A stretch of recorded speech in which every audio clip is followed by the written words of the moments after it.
Word from the Exarch. All is set on his side, and we may proceed when ready. Well, we have sufficient stone for our needs. Likewise, preparations for the imbuing have been made according to thine exacting instructions.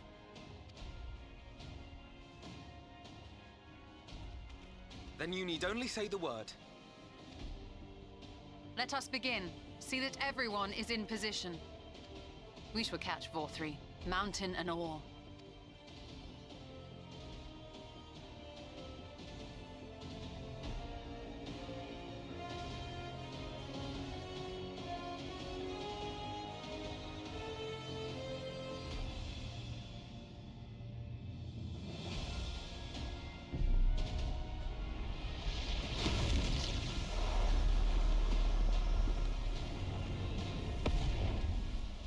Here it comes!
Yes, yes! You've not lost your touch, you clever old bugger!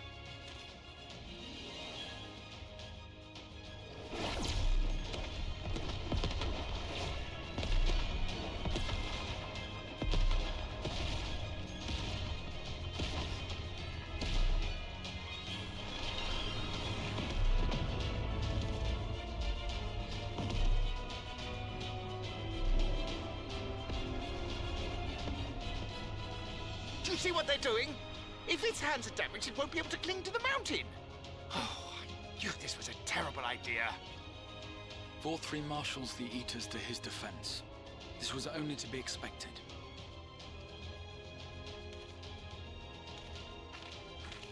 We must try and draw as many of them down to the ground as possible. It may not be enough, but we have no other choice.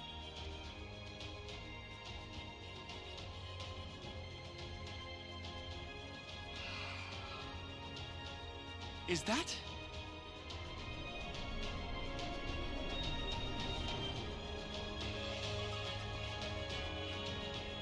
Such heartless thing or something. It's cold and cruel and heartless!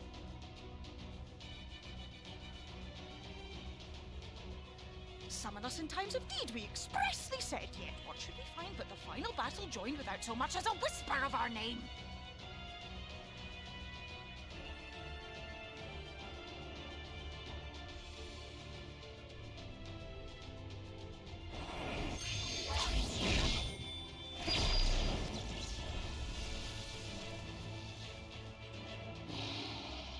Yes, we may also have said that we fae folk have no interest in the struggles of men.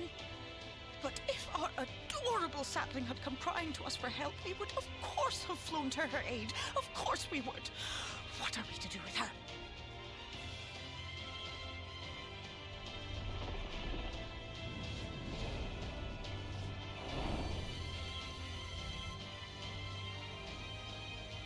We are so very, very sad, you will play with us. Cheer us up again!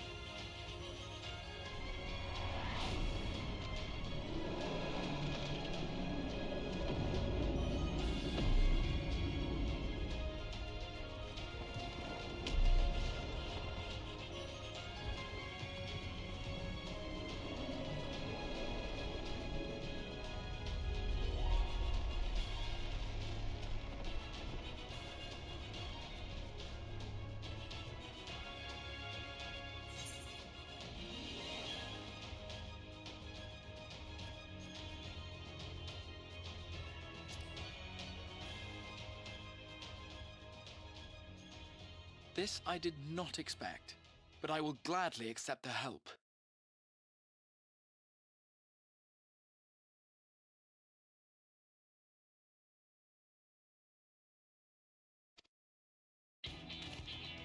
I will send word to Y'shtola and the others.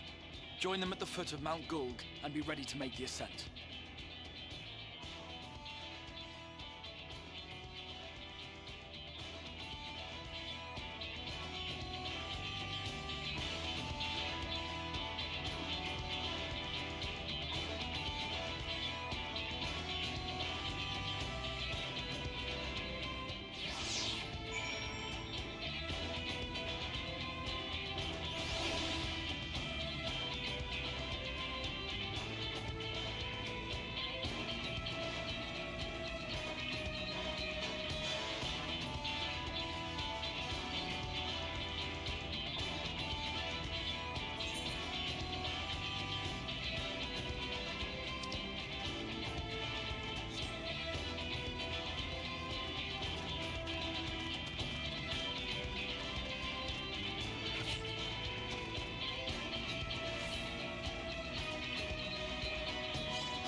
So it is you.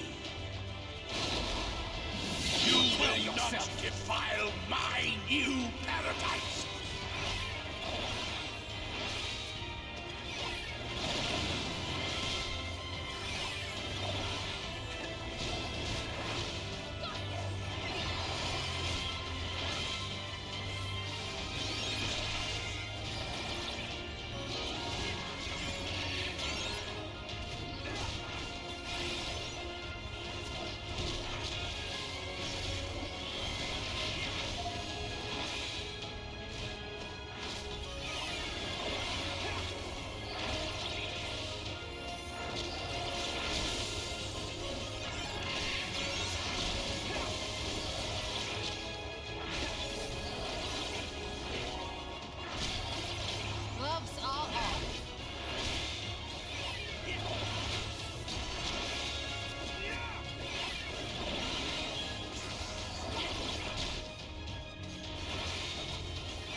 to leave a mark!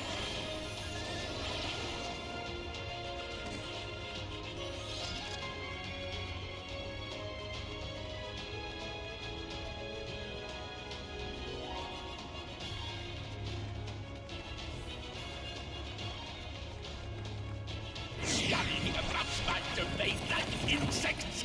I will not suffer it!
Prepare yourself!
righteousness!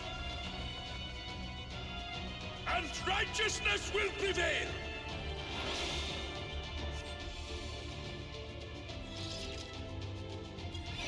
Can't you do anything by yourself?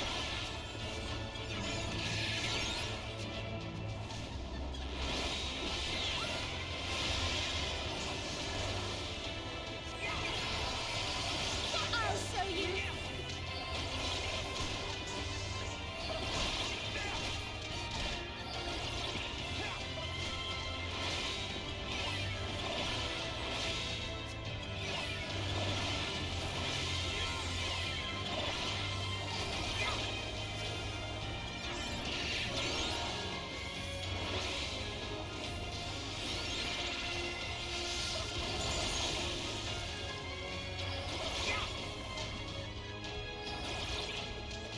Away with you!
you'll not be discouraged.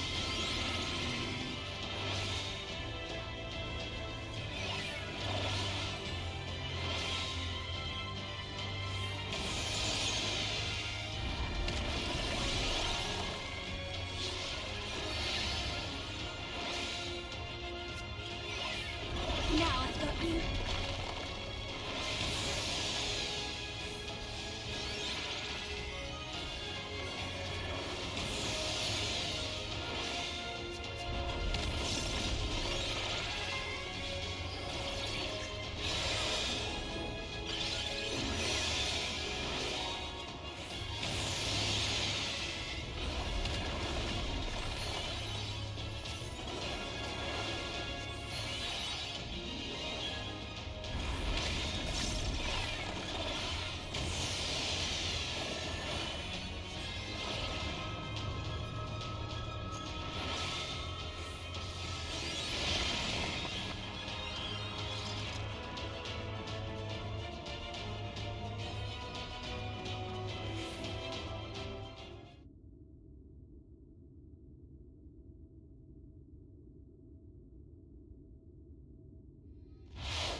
You underestimate me.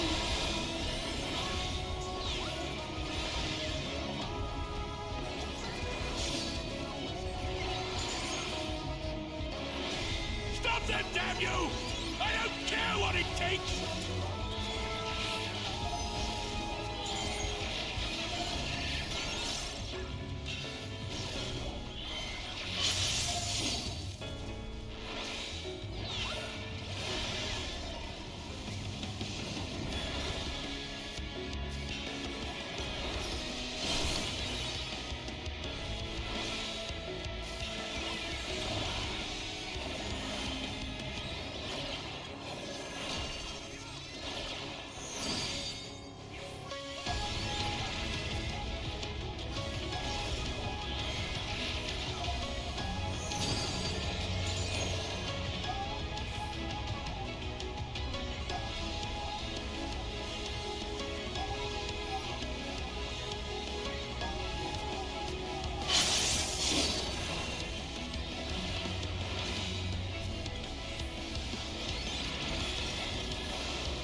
Keep your guard up.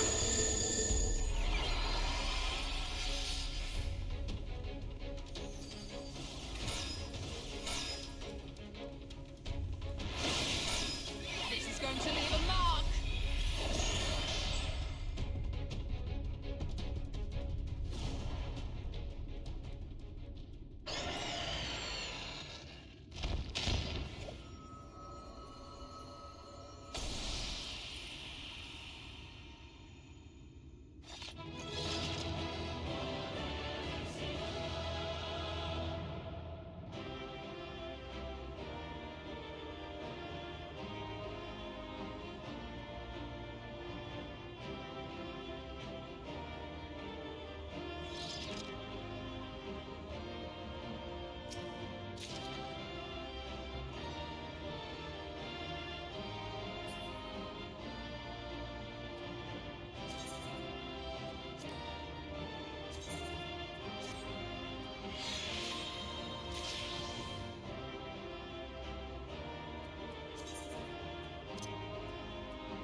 The end is near, my friends. We have found Vorthri's hiding place. Unrepentant villains! Will you not be satisfied until you have brought disaster down on your own heads? By your wickedness, you stand to gain naught but ceaseless conflict. Had you only entrusted fate to me, there would have been peace for all. You could have lived bliss in my eternal paradise, free from the burdens of conscience and purpose. Peace assumes many forms, and I do not doubt that you considered yours well worth the cost. I was even prepared to believe that the end might justify the means. Ignorant as I was, I had hoped that you might mend your ways and join hands with us. That we might strive together for the happiness of all. But no more.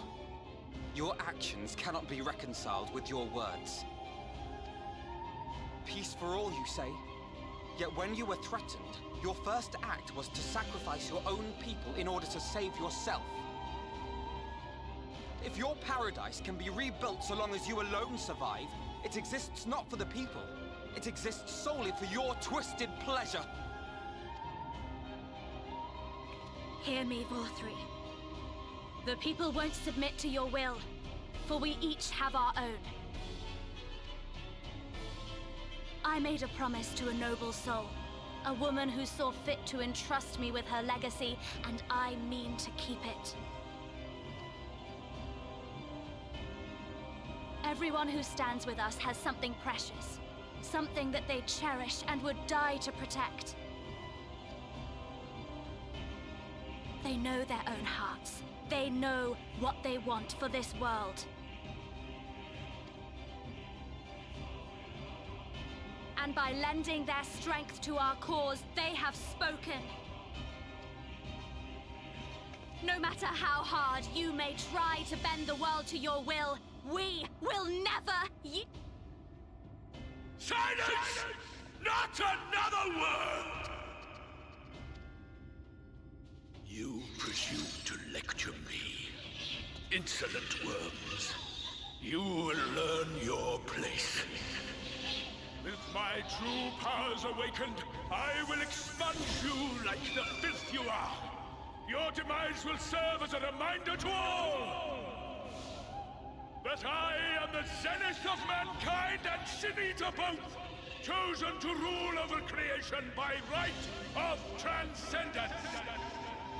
My very existence is virtuous. I am perfect, immaculate. He seems disinclined to grant us an audience. Find Vorthree. We will hold the Eaters here. Come! Let's finish this!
determined to die?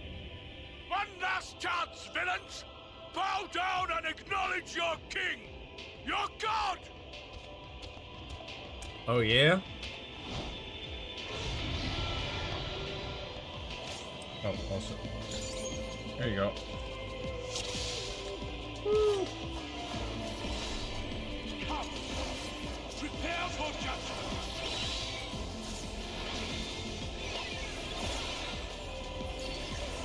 This will be a mercy!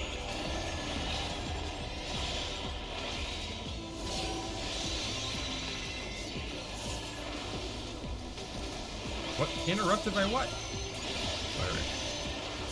To me, my servants, No matter. feast upon these villains and their foul sins!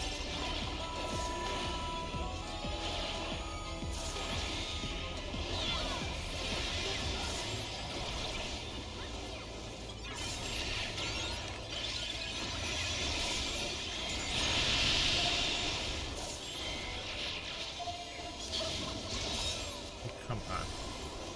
I will crush you!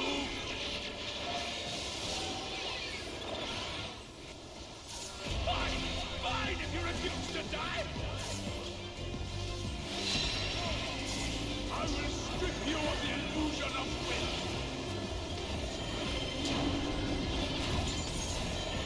Oh, And you will suffer! Yes! That will be your punishment!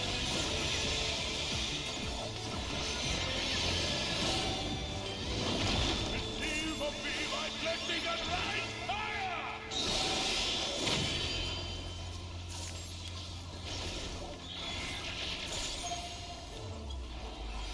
I will crush you!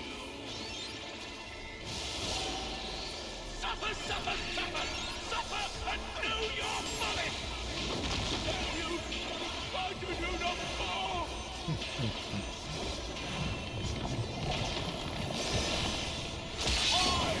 well, at least this isn't really difficult at all.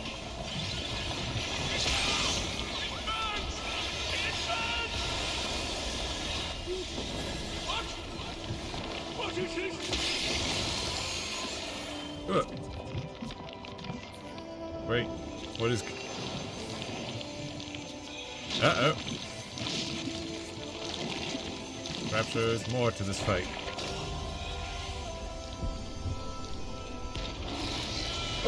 Searches within me.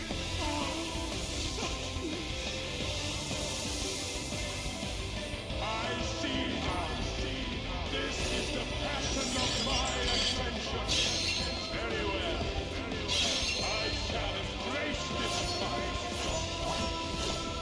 What? Okay.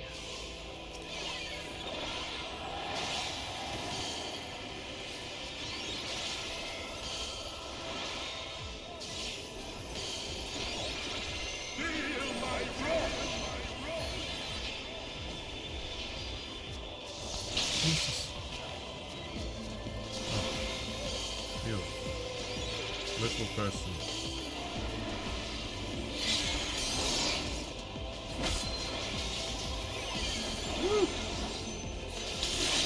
Ouch! I still got hurt.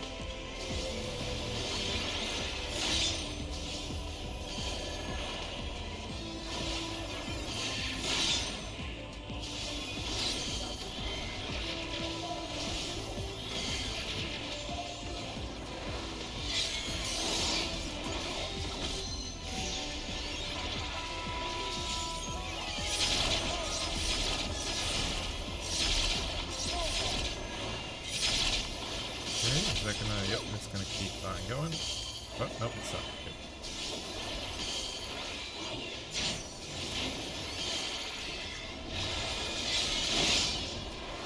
Feel my wrath.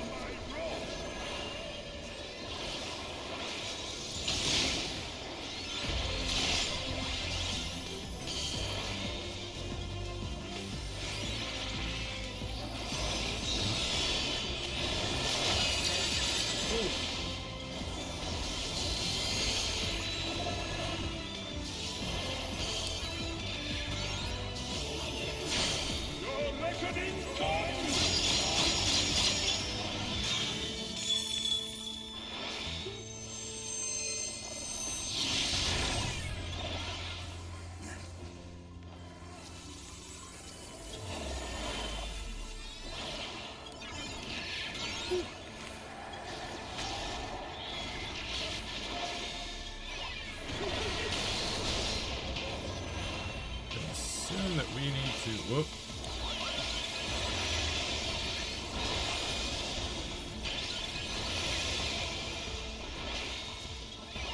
Kill all of these things.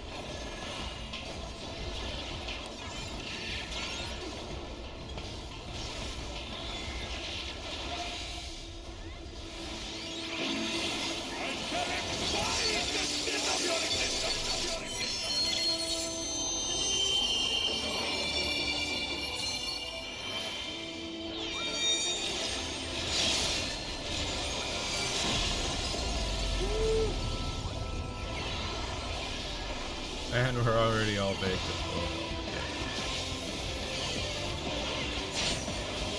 Oh, Vothri.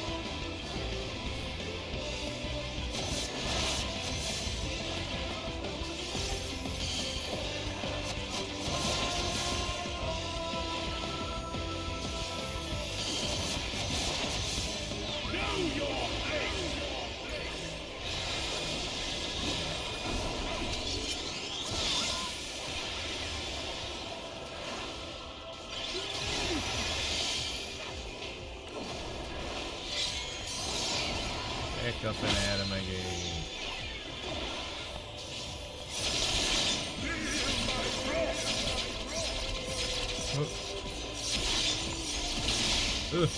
Ow!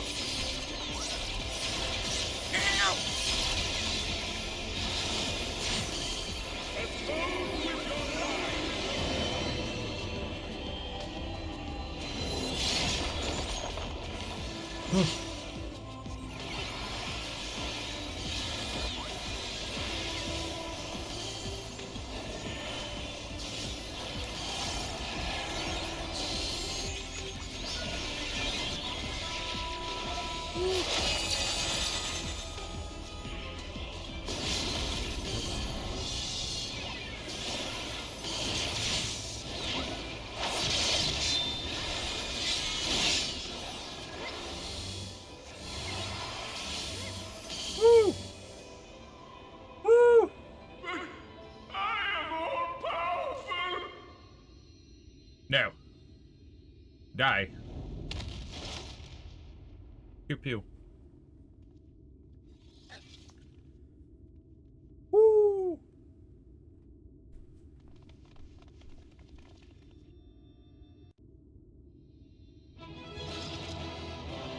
GG's. Woo, boy.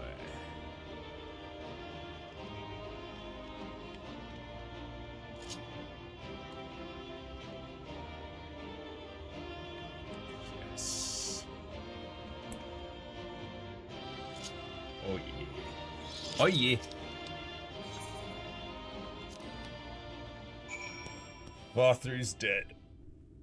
We did it. Finally. Is that Vothri? Oh, yeah, it was. I see. It's finally over then. Now night will return to all of Norvrant, bringing salvation to both of our two worlds. Upon speaking with Rin, several cutscenes will play in sequence. It is recommended that you set aside sufficient time. Yes, I have the time. Should you leave the area, you may return here by speaking with the sentry posted at the entrance. Ba, ba, ba, ba. Now I can fly. Also, cutscene times. Why am I cast down? But it is you who are the villains. Father told me that I am hope. I am righteousness. That I am a god. Uh-huh. That is why I was born, as man and sin eater both. I kept the people safe. They respected me, worshipped me. How can this be? I should be the one looking down at you. Because you're a terrible person who cares only for yourself.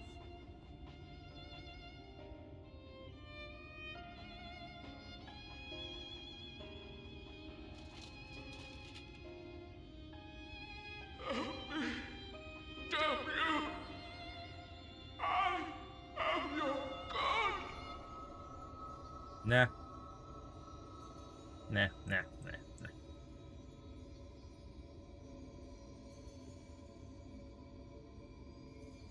Hopefully this burst of light won't kill me.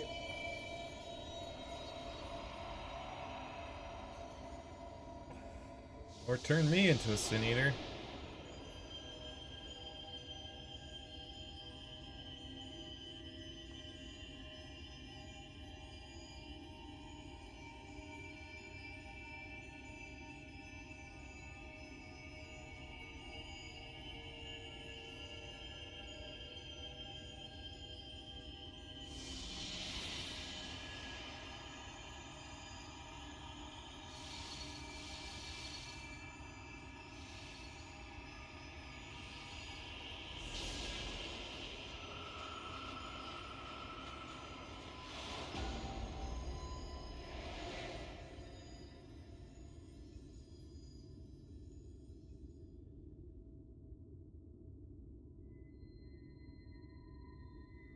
Look!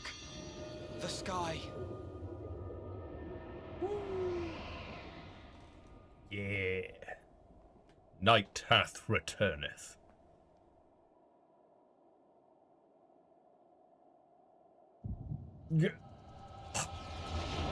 Oh wait, this is just the echo. Okay. That should be fine.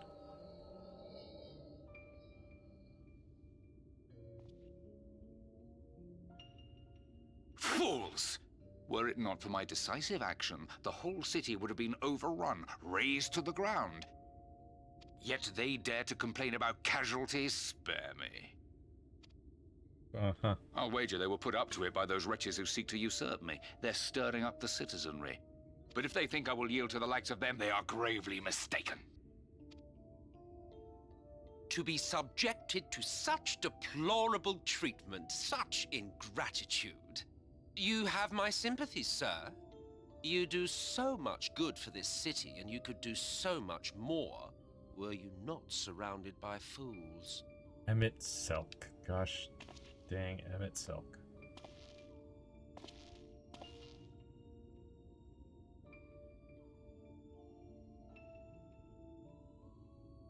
Who are you? You're not supposed to be in here.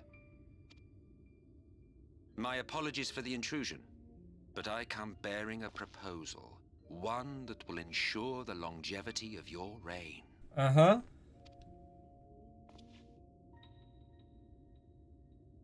But give me the word, sir, and I will bring hither a light warden. Uh-huh. By giving its power to the babe within your lady wife's womb, we shall create a transcendent being, a king to rule over all. And as sire to the king, your authority will never again be in question. Uh-huh.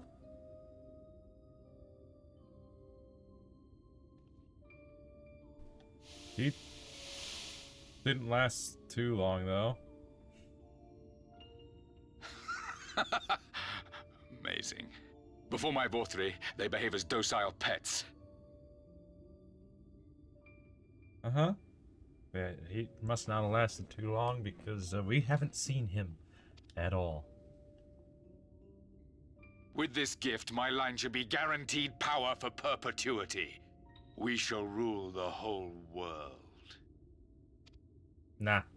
By all means, sir. United under Yulmor's banner, men will cease fighting and abandon their ambitions. Thus, they will grow fat and complacent, and in their sloth, seal your supremacy.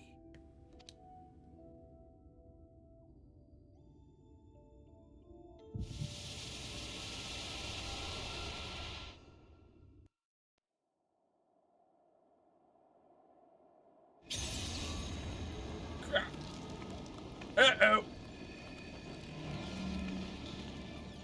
Well, that's not good. Are you all right? Hey, Ariane, you got a plan? 12 for Fend. She cannot contain the light. She's beginning to turn. Urianger, if you've aught up your sleeve, now is the time.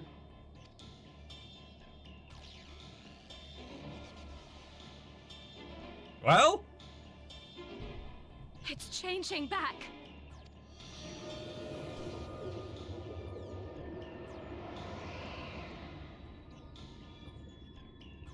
Ariane!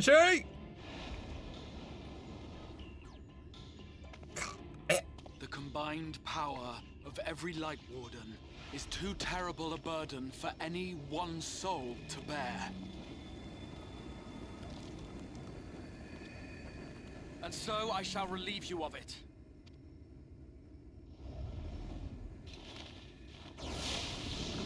Excuse me?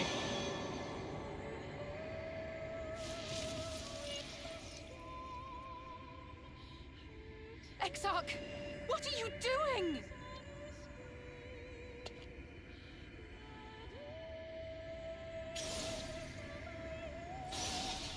I will channel this profusion of power to the Crystal Tower and use it to travel to other worlds. As I have dreamed of doing ever since I first learned of their existence. Who would choose to remain here in this dying realm when they might go elsewhere and begin anew? Not I. And thus did I use you. Uh-huh. No, I don't believe you. It doesn't make sense. Damn you! We won't let you do with her as you please. Do not interfere! Please, I beseech you all, let him go!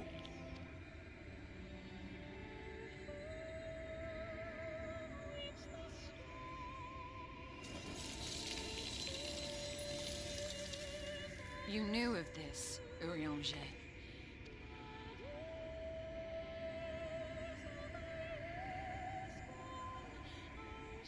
Tis all a fiction. Such vaguely defined acts of teleportation stand no chance of success. The Exarch will never live to see another world, as he knows only too well. Then, what does he mean to do? He means to take the light with him into the rift, where he will die. From the beginning, he intended to sacrifice himself to save our friend and Norvrend.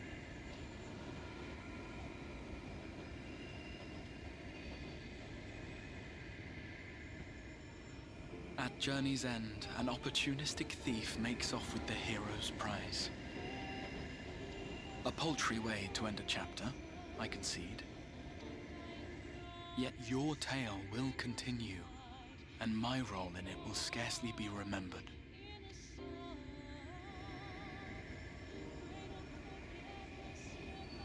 And how are we getting home, Exarch?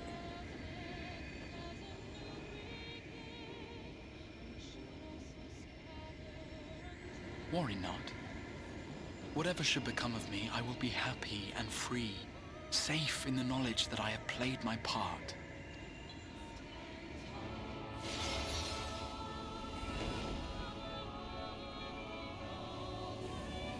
I thought it might be you.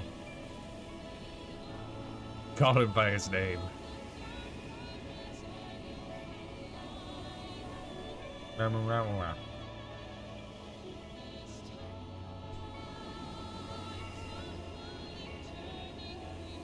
This little cat boy. Thank you for fighting for this world, for believing. Fare you well, my friend, my inspiration.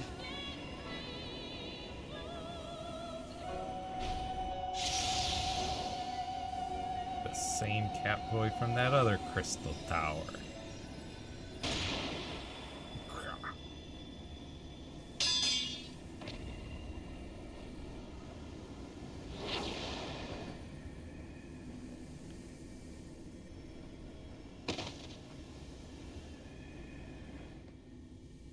Wait.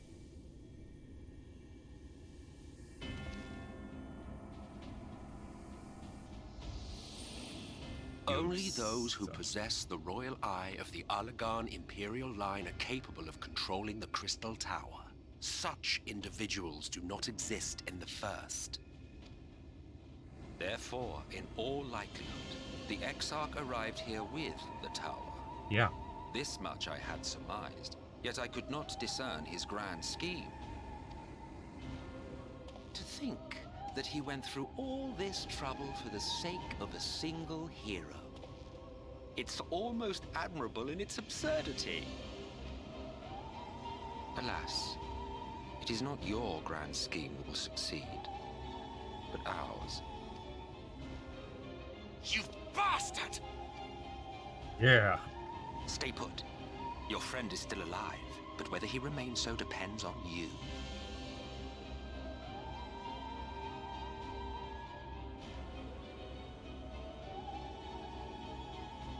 What a disappointment you turned out to be. I placed my faith in you. Let myself believe that you could contain the light. Oh, but look please. at you now. Halfway to becoming a monster. You are unworthy of my patronage. Wrong. It was you who created Vothri. I am an Ascian. My heart's sole desire is to usher in the great rejoining. 100 years ago, I entrusted my comrade Logriff with the task of increasing light's sway over this world. This we sought to do by manipulating heroes. Uh-huh. When that failed to achieve the desired result, I created Vothri. But thanks to your meddling, that too has ended in failure. What was your true purpose in approaching us? By your 12, boy, have I not told you before that everything I said was the truth? By your 12. You were specimens by which I might gauge man's potential as it stands. I genuinely had an interest in you, genuinely considered taking you on as allies. Provided she could contain and control the light. If not, then she, and by extension you, would be of no use to me. 'Twas as simple as that. So, we've been found wanting. How disheartening.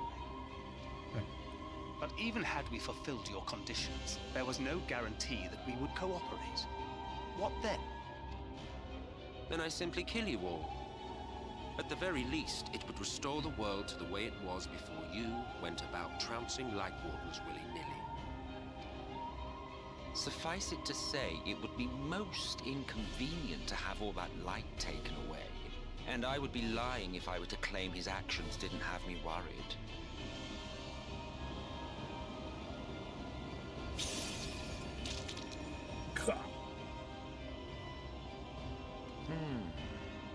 You still retain your form and your senses. But you have all but become a sin eater. Whether you will it or no, your mere existence will serve to engulf the world in light. Those in your company will likewise turn into sin eaters, and in time you will succumb to your base instincts and hunt innocents to feast on their sweet, sweet ether.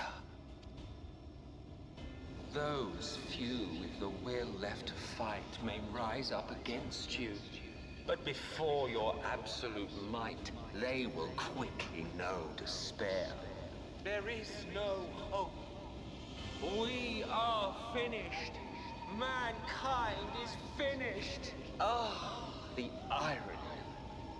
What Vothri achieved through bliss, you achieved through despair.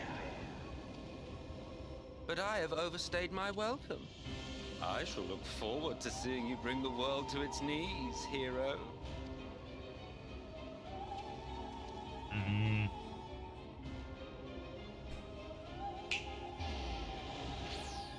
Exarch!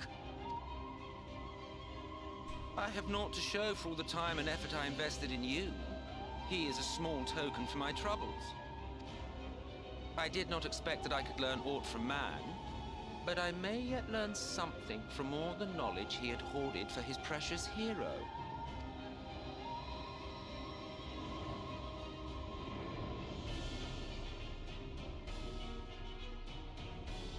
I pity you, I do. Your friends are now your foes. If you do not kill them, they will kill you. When it all becomes too much to bear, seek me out at my abode in the dark depths of the Tempest.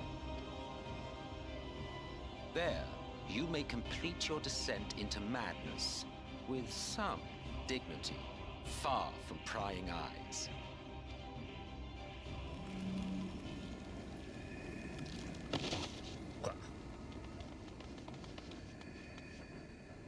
Till then, I bid you farewell, Eater.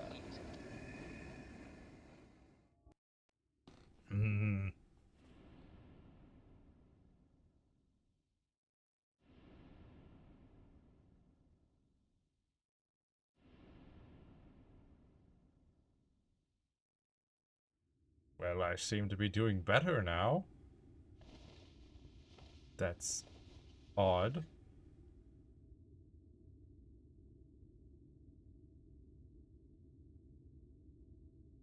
Hey, buddy.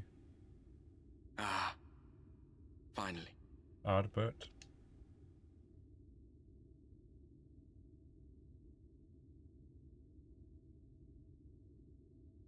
I'm not doing so good. What happened?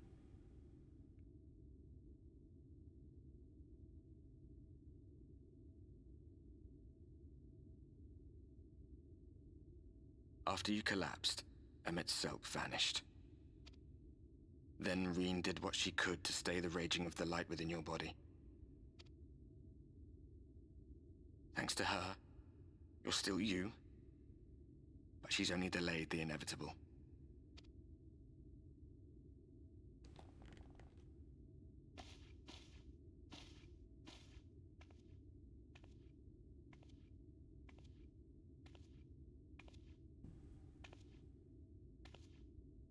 You're not going to like what you see, but you still need to see it. Oh? Light has returned, yeah. The night is gone again.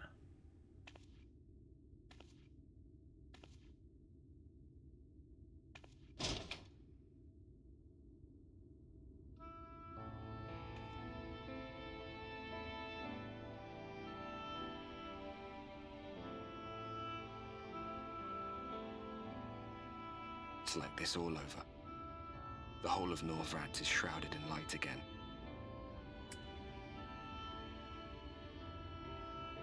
What would happen if I just went back to the source right now? And it's because of you, and the power you absorbed from the Wardens.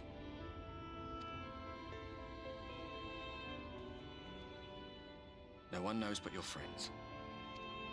When they carried you down from the mountain, they told everyone waiting below that they didn't understand why the light had returned. And now they're out there trying to allay the people's fears, while searching for a way to save you.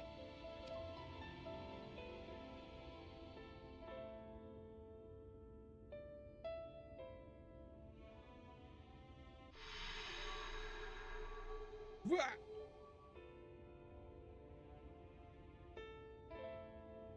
So filled with light that I could see through my gloves.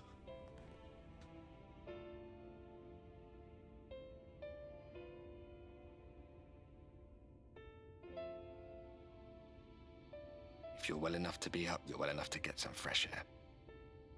Better that than stewing in here. Go on. Go. What do you even do? Because even if people killed me, that would just release the light and create more light wardens.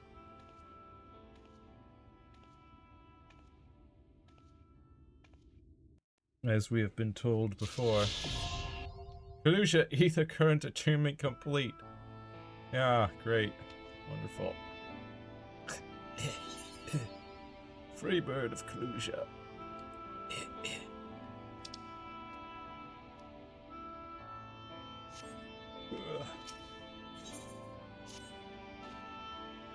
Oh, miss, you're awake.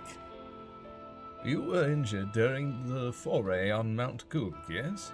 I was here at my station, as always, when they carried you in on a makeshift stretcher, looking disturbingly bereft of vigor. And to compound my worry, the sky has, well, I'm sure you've seen it. It has everyone rather concerned, to say the least. Seeing you up and about is the first good news we've had in a while. Assuming you feel strong enough, would you mayhap consider a stroll around the city to reassure our anxious citizens?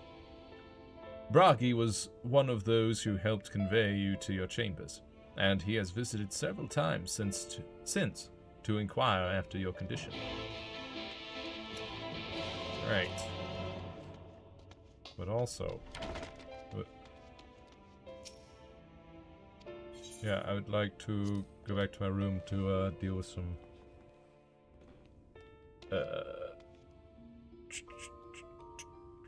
yeah, glamour dresser stuff. First off...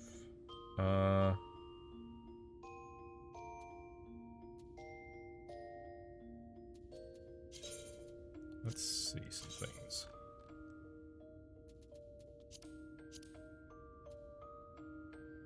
I mean, those look neat. If only I could wear them. Actually, those ones are kind of eh.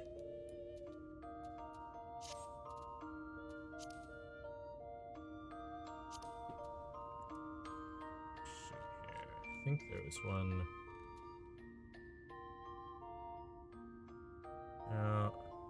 No, it was one of these.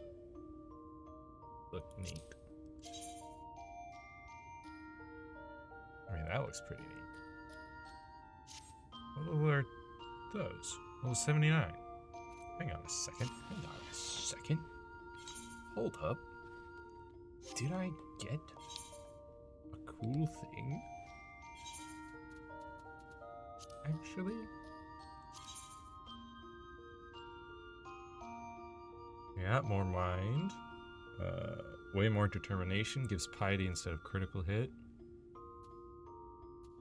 The Forgiven's Pendulums. I think I will equip those.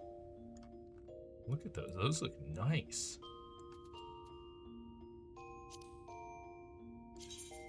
What about these? Those ones I think are the ones that I was using before. Nabath Pendulums? Yeah, those ones just look like guns. Like actual guns. I might put those in the dresser. The Nabath Pendulums. Hang on.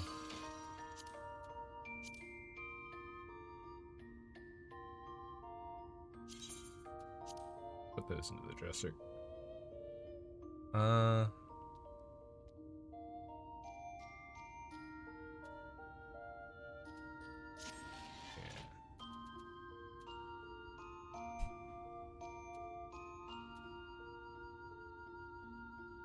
Those are level 60. I don't think I even have level 60 currently, do I? Yeah, my monk is 55, so I'll hang on to it a bit longer.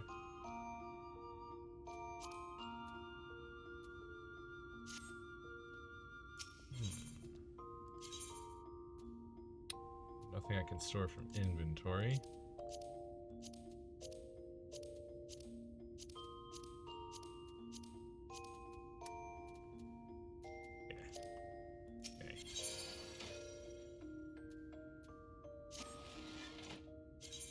Just got so much equipment, man. That looks neat, but it's for other mages.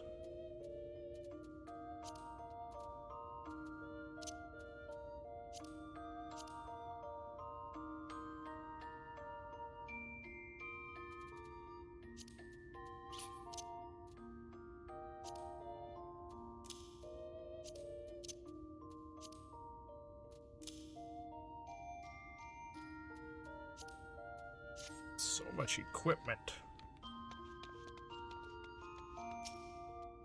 Alright. Actually, maybe I summoned Raquel.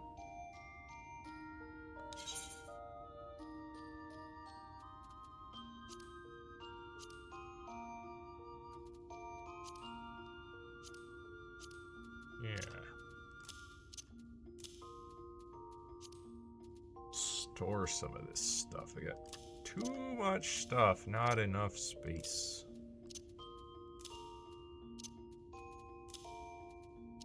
No.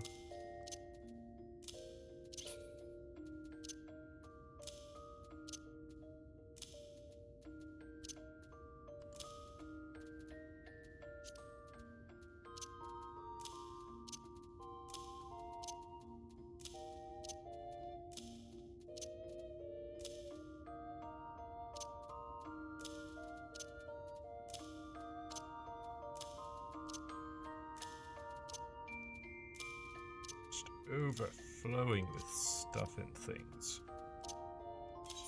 Oops.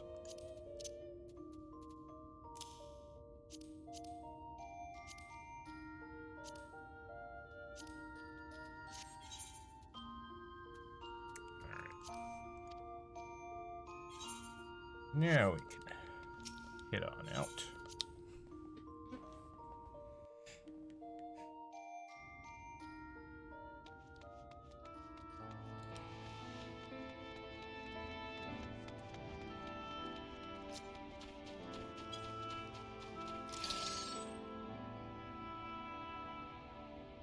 Look at these little light spears.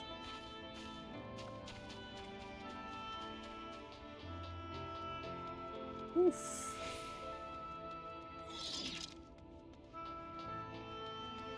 Things are not looking great right now. Whoop.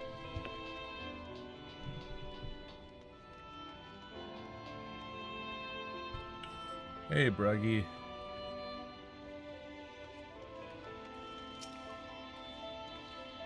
Well, well, look who's back from the dead.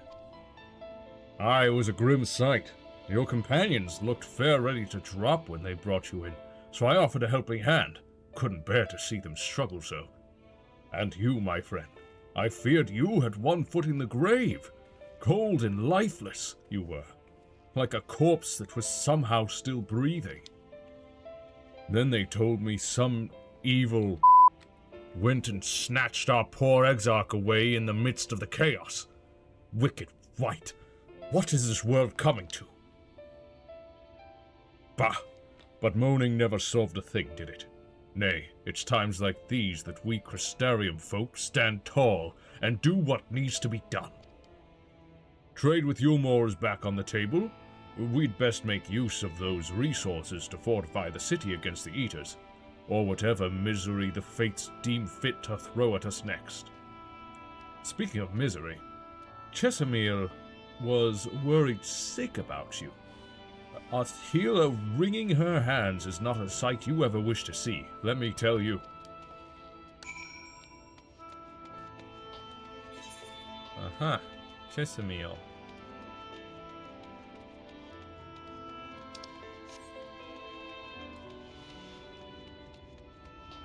Guess I'll go say hello.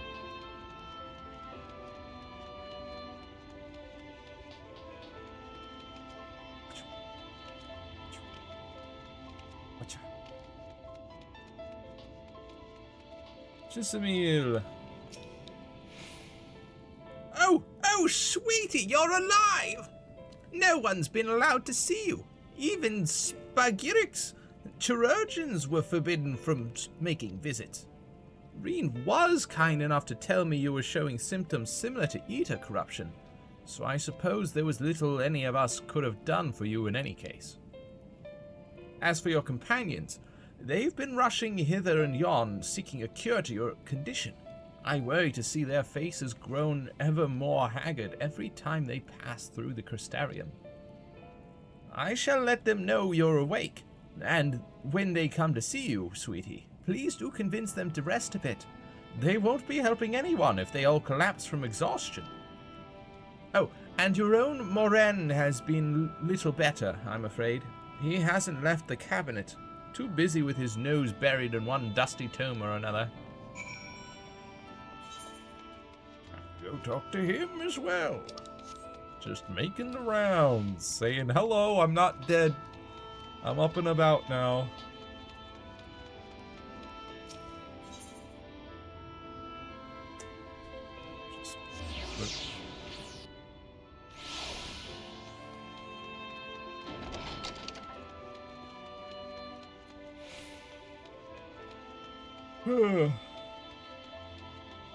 Hello, Moren.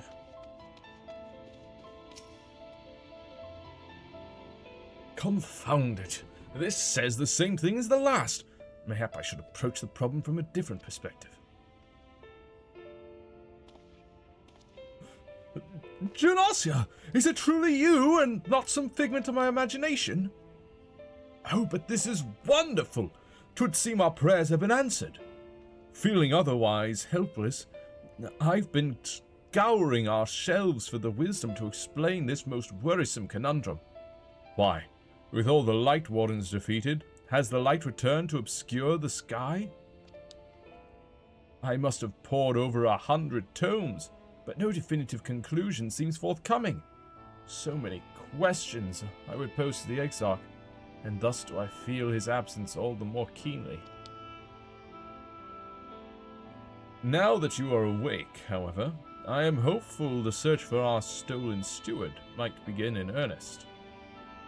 Catelys, meanwhile, leads the crystalline mean in preparations for battle, though against what foe, we are as yet uncertain. Why not pay her a visit? I expect seeing you upright would be a much welcome relief. Everybody wants to see the almost dead woman.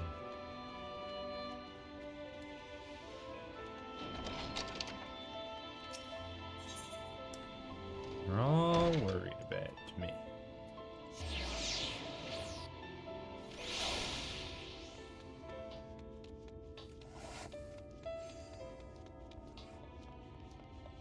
Hello, Catelys.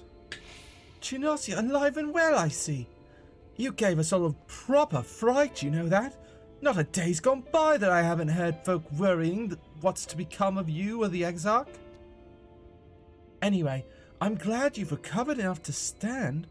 You're not planning on striking out straight away, though, are you? I was hoping to have a better look at your equipment. If we'd been able to provide you with better weapons or sturdier helms, then maybe you would have won the day, and the Exarch would still be here. As such, we're keeping busy consulting each other on new forging techniques and designs and the like. If you could stand still a moment, I'd like to assess the gear and the gear we're trying to improve.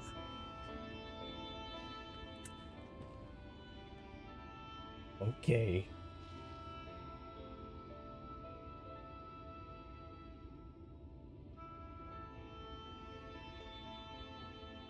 Aye, well, that's some fine work, I must admit. It wouldn't be impossible to make something better, but we'd need to experiment with different patterns and materials, and not sure we have that kind of time. That sounds like a challenge that he would enjoy.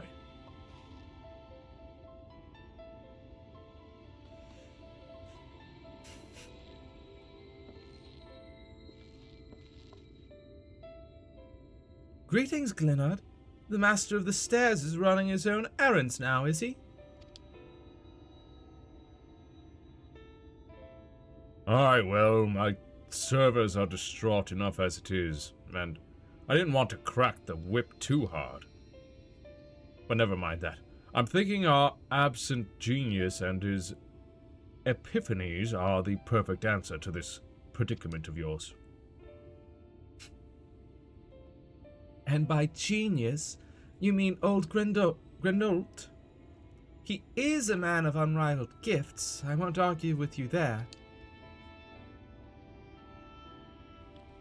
But what good does his talent do us if we can't bloody find him? No one's seen hide nor hair of Grenold since he wandered off some years ago.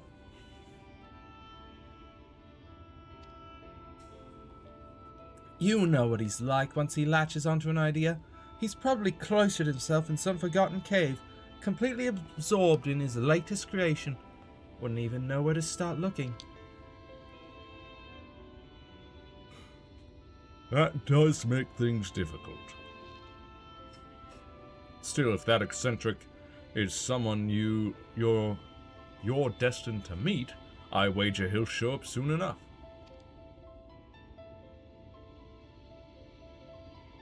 In my time at the bar, many's the tale I've heard told of strangely fated encounters.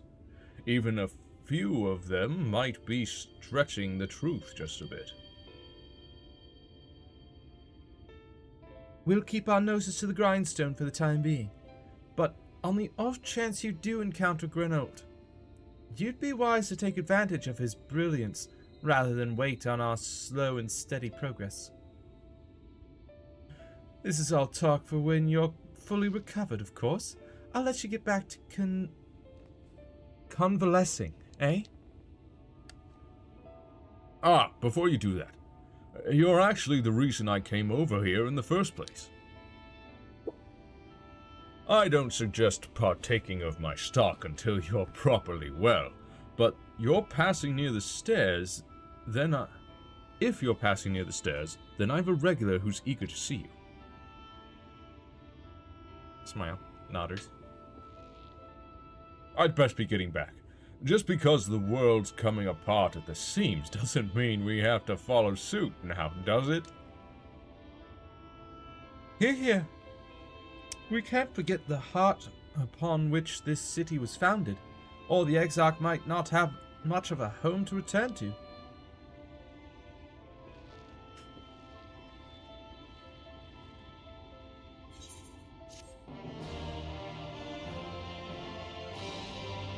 Quest complete.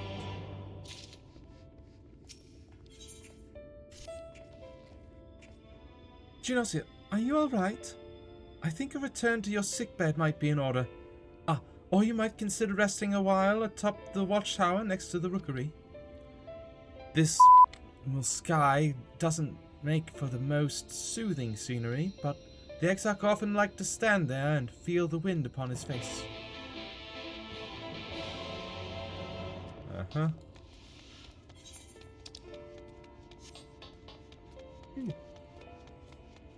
The rookery.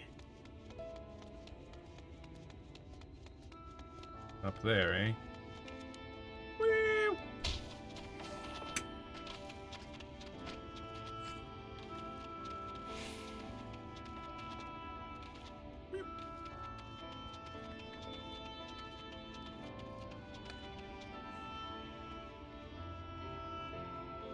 Up we go. Up the barrel to quit.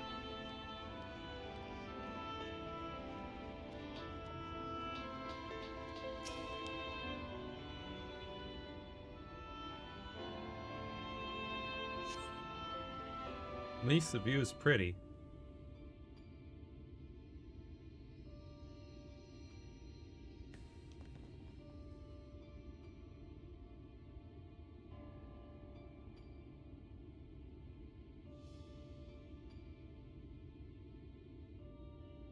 The people of this city have spirit, I'll give them that.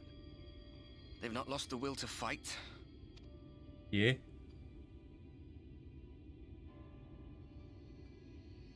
I can imagine how torn you must feel, looking at that sky. Knowing what it means to everyone. And that you're responsible.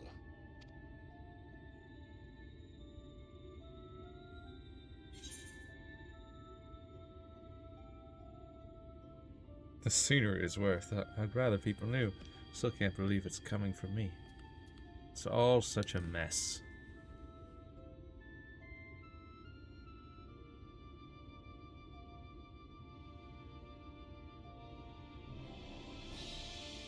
Aye. An all too familiar one. Here you stand alone, expecting no one else to bear the burden for you.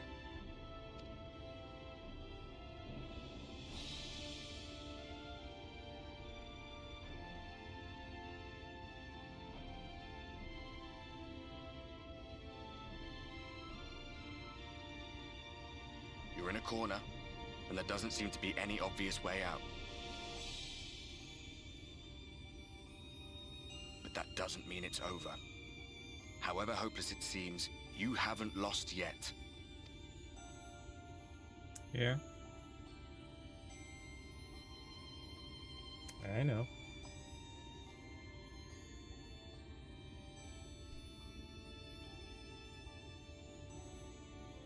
I remember looking up at the sky like this before. Being caught up in a strange kind of calm. It was after we realized we were responsible for the flood. When we resolved to journey to the source by taking our own lives. Uh-huh. One last sacrifice. One last fight. One last failure. And then the Oracle appeared and, well, you know the rest. Yep. There were times in the years and decades that followed when I wondered if we might not have been better off just letting the rejoining happen.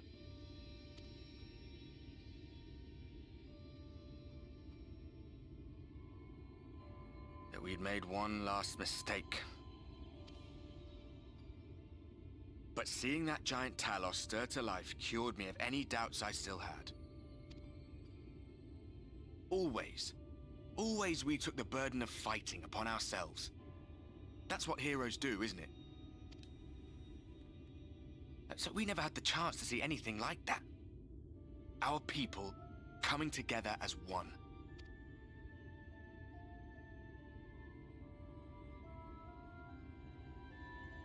To think that their hope still burns so bright.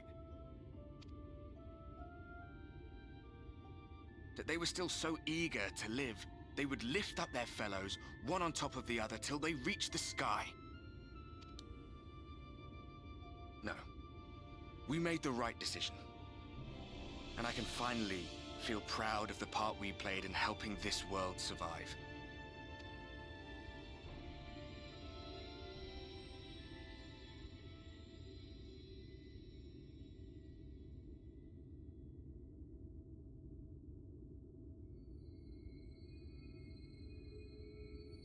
Well, come on then.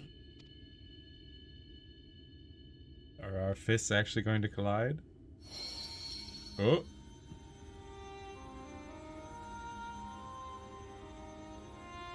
As I thought. What happened between us was no coincidence. My story may be finished, but the fates have gifted me a minor role in yours. I suspected as much the moment I realized you could hear me. But it's hard not to doubt yourself when you're the man who caused the flood. I was afraid to do anything more than watch for fear of making things even worse. But no longer. After all, the path I once walked is now yours to finish. Uh-huh.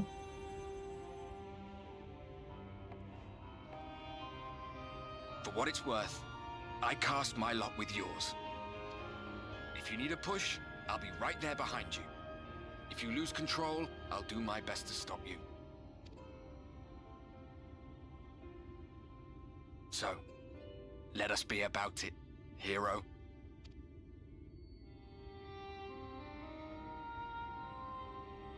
So what did that shining light mean? Did we actually, like... Oh, I was worried you were up here all alone, brooding and fretting and wallowing in your woes. But look at you, grinning at nothing like a pollen-drunk pixie. Hello, Feaul. Titania. Look at what you've done to your ether. It's a mess. And you have cracks running all through that pretty soul of yours. Yep. My poor little sapling. Whatever am I to do with you?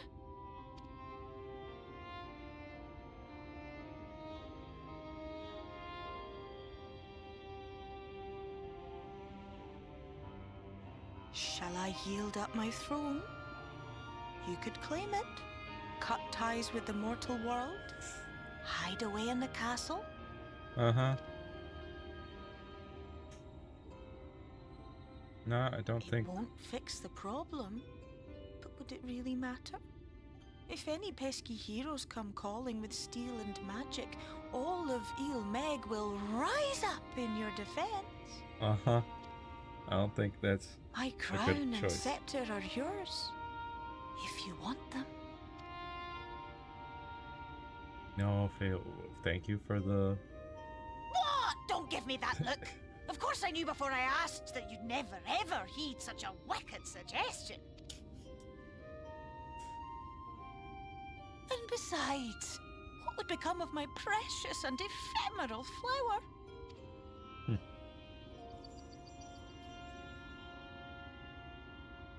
Oh, my dear beloved sapling. You are lost, confused, and have precious little time to gather your wits. Your kind is always so preoccupied with what lies ahead, and so we muddle your vision with fog and glamour. But such trickery is easy to see through. Stand very, very still. Think not of where you need to go, but where you are right now at this moment. At this time, in this place.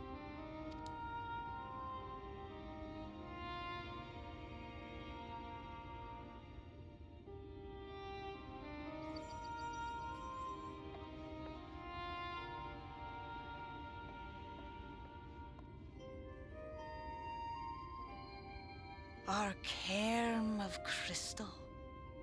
From shadowed hood he watched you go, his ruby eyes with warmth aglow. See yourself as he saw you, and that shall be the clearest clue.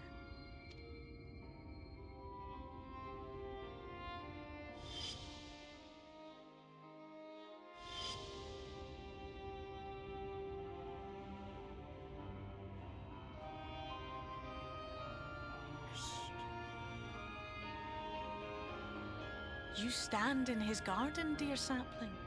Ask his flowers what they know, and you will surely find an answer. But what will you do with it, I wonder? I'll be watching and waiting. Waiting and watching. I'm sure.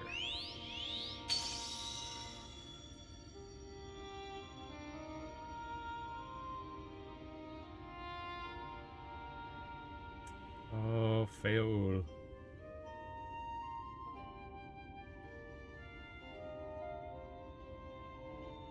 Wah, wah, nah, nah.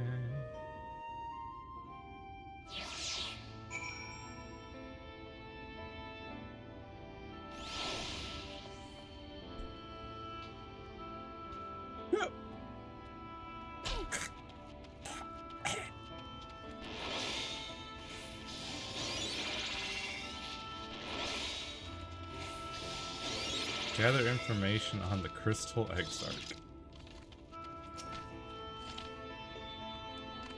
Oh, I did not expect to see you on your feet so soon. Surely you have not come in search of an Amaro. What do I know of the Crystal Exarch?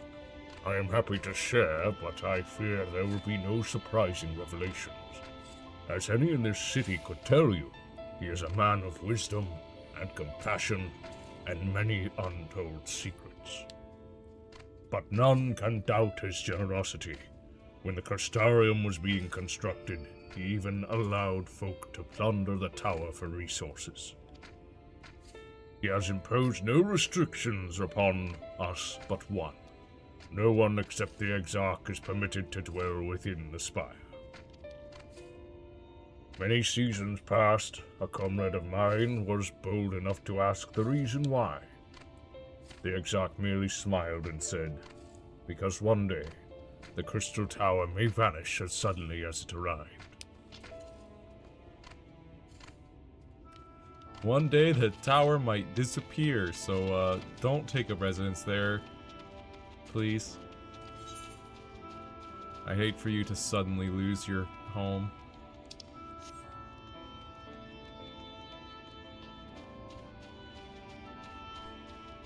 Or to be swept away with it.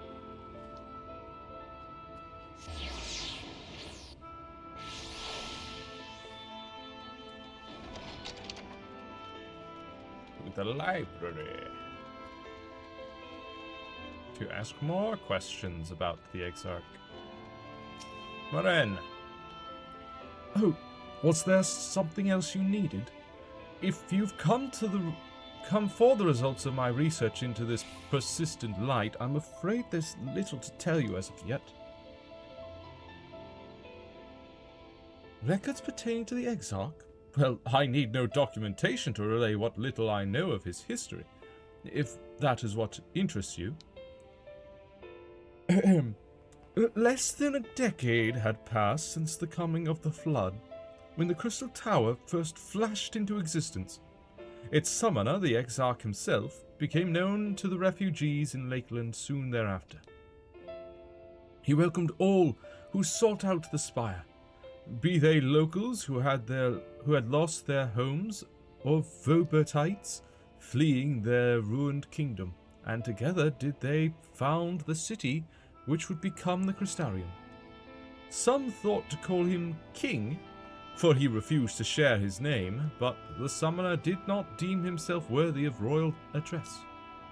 Thus did the people consider his scintillating skin so alike to the tower he had summoned, and bestowed upon him the title of Crystal Exarch. As for his true name, well, 'twould seem that is a mystery that remains unsolved to this day.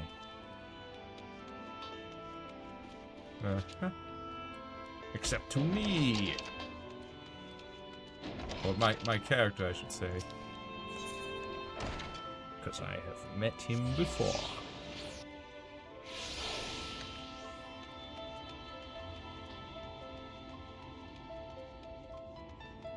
At a different crystal tower, or perhaps the same crystal tower, just back when it was somewhere else.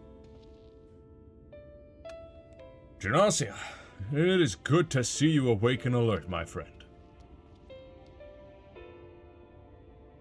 What's this about? You're not writing the Exarch's memoirs, are you?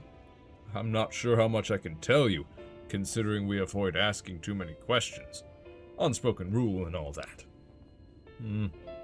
If anyone has fresh insights to share, then it'd be Captain Lena, I'd say. She lost her parents to an Eater attack not long after she was born, and the Exarch saw to her upbringing. Outward appearances aside, those two are like grandfather and granddaughter. I imagine the news of his predicament hit her doubly hard. Not that our proud captain would ever let it show. If you do decide to talk to Lena, she'll be at her usual post at the Ascensor Gate. Ascensor. Yeah.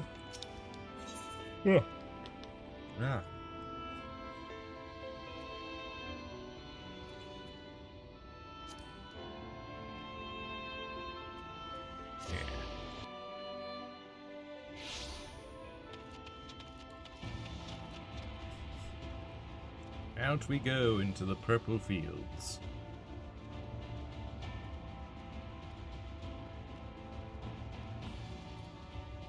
In his garden.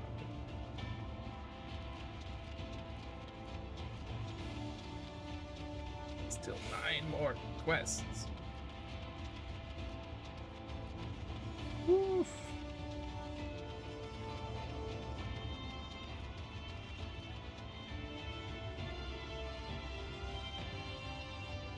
There she is.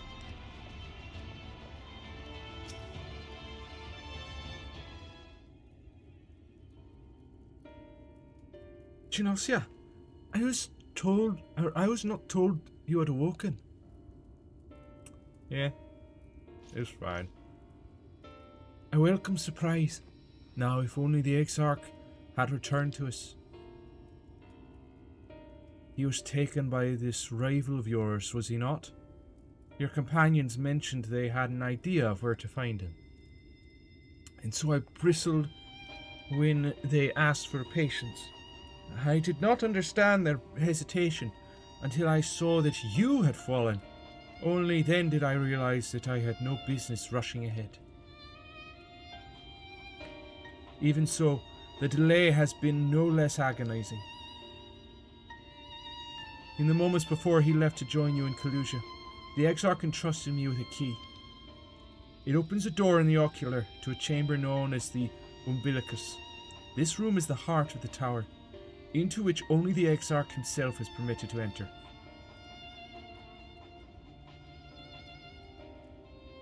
He bid me allow none into the tower once he had departed.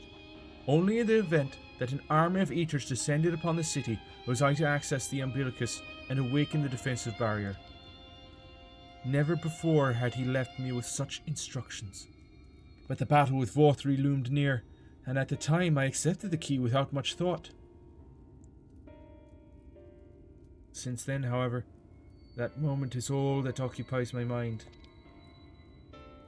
When I recall the look upon his face, he knew that some terrible fate awaited him.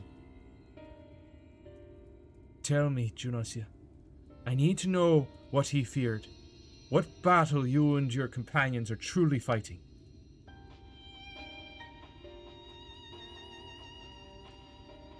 No? Wow. Forgive me. I trust in the Exarch, and I should not be voicing these doubts, but he's not here to respond to them personally. But you have come to me with a question of your own, have you not? Ah, I see I am not the only one who burns for answers. The time has come to open the tower's heart.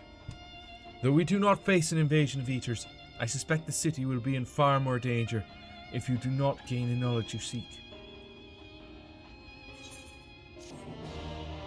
Ba, ba, ba, ba.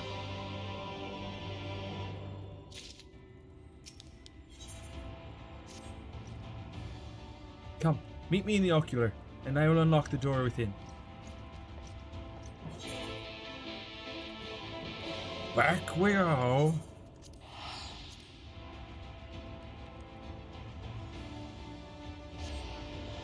Just made my way all the way out here.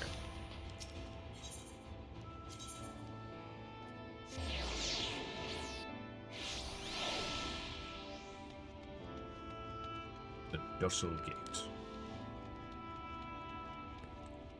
Gatekeep, I'll request entrance into the tower, please. Yes, into the ocular, thank you.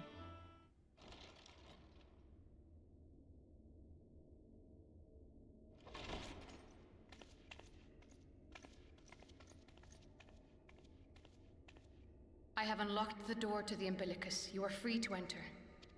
Once you have what you require, I'll see it sealed once more. Until then, I will remain without.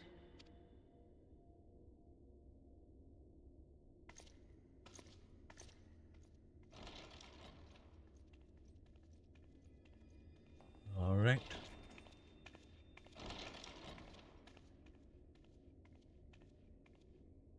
Just a room of books. So there is a centerpiece thing here.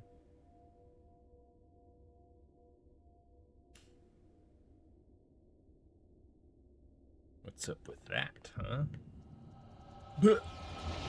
Oh, the echo.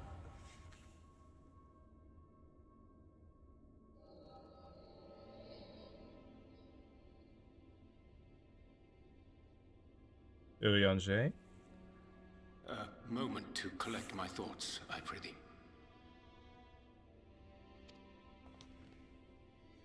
Thy true name is Grahatia, then? Grahatia. By thy claims, thou too art a native of the Source, though from an age beyond our own, when the 8th umbral calamity hath visited devastation upon our star.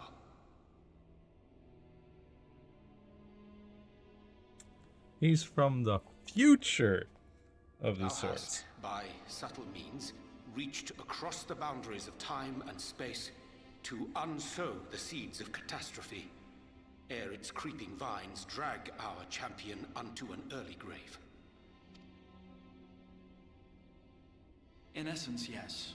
A difficult story to swallow, I am sure. So Urianger did not receive a vision as he crossed over. He spoke to the Crystal Exarch. And the Exarch decided to tell Urianger about all this, specifically. No one else. I doubt not the veracity of thy words, not the account of thy coming, nor that of the fated calamity. Yet my mind straineth still to apprehend the enormity of this tale. Wouldst thou favor me with a gradual unfolding of its chapters? Certainly. But where to begin? I should start with those great minds who survived the calamity. Cid Garland being perhaps the greatest.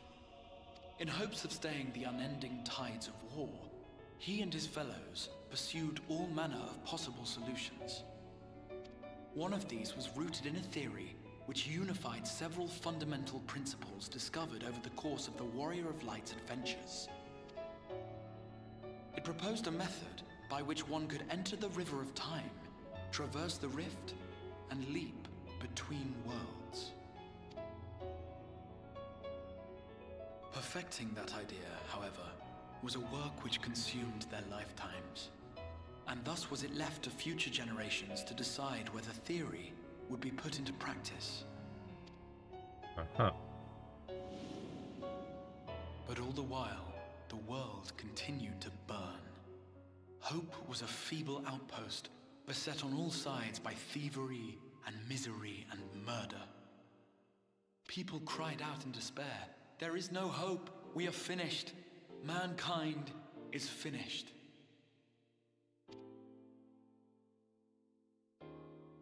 Then others raised their voices in answer. Though we be beyond salvation, those who came before may yet be saved. We will forge a crossroads and pave the way for a different future. By the wisdom of our forebears, we will prevent this calamity from ever having come to pass.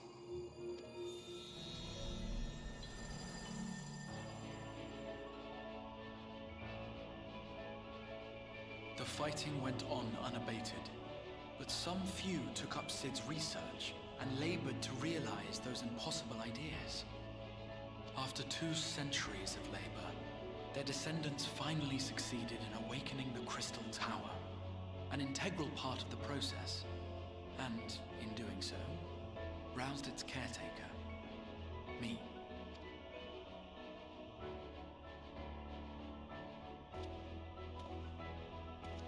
By this stage, scholars had largely established the phenomena underpinning the rejoining, and identified the first as the shard which precipitated the 8th Umbral Calamity.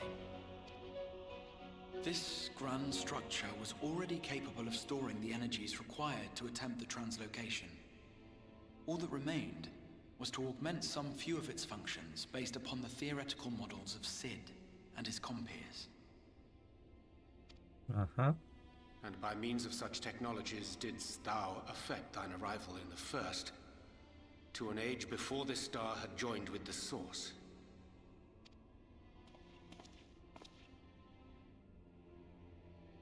Some while before, as it turned out. 'Tis all but impossible to predict how time will flow between one world and the next, and we missed our mark by almost an entire century. But this only worked in our favor. The Sin Eaters could not be defeated without the blessing of light, and summoning the only woman who might stand a chance against them would require decades of preparation. Uh-huh. An undertaking of scarce credible endurance. That thou hast kept thy plan from falling into disarray these many years bordereth on the miraculous.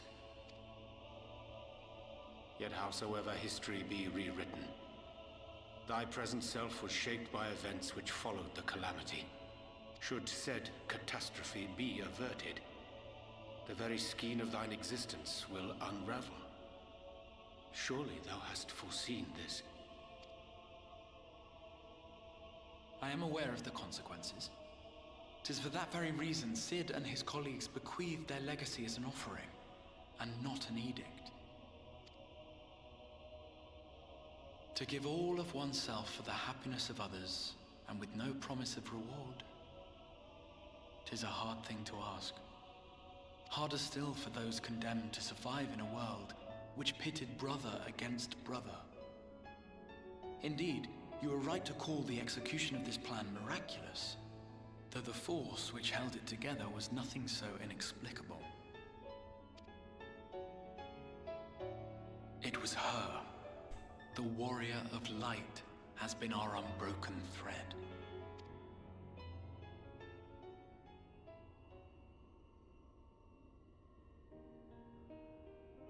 Where others would stumble and fall, she would rise above. Where others would break and run, she would carry on. The warrior of light's tale is one of unyielding bravery. To tell it was to feel courage. To hear it was to feel hope. It was a breath of inspiration in an age of suffocating shadow. In the histories of a fallen nation was our hero hailed as its greatest ally. In the time-worn pages of a noble's memoirs were her deeds joyously retold. For many, these stories were the flame which warmed them through the coldest of nights.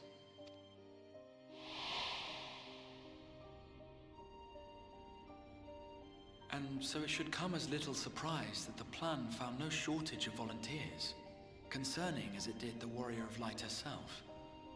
It was their chance to add their own verse to the hero's saga. She was the lodestar that brought them all together, to send their final message back through time and space to her.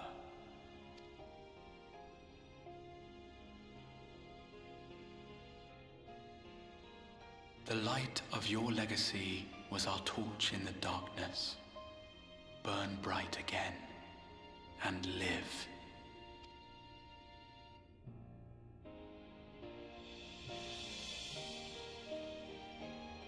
I am merely the bearer of that wish, come to ensure it is safely delivered.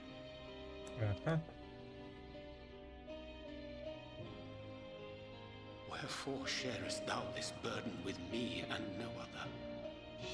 What wouldst thou have me say? Yeah. That you will be my accomplice? 'Twas you yourself who convinced me of your suitability when you spoke of how you learned of the Flood, and of your part in arranging Minfilia's journey to the First. Your actions showed uncommon resolve. 'Twas clear you were committed to the cause of saving this world. You already told me that you deceived all of your friends before, so I just want you to keep this secret again. Just another secret. I knew I could trust you to choose the right path forward, even if that choice came with a heavy price. What price? I'm gonna sacrifice myself. When all is said and done, and the last of the Light Wardens lies slain, I will absorb their corrupted ether, and then I will die. Knowing what I know of your companions, not to mention your champion, they will try to stop me, but in saving one, they would save none. Therefore, I implore you to aid me in concealing my identity, and ensuring this tale ends as it must.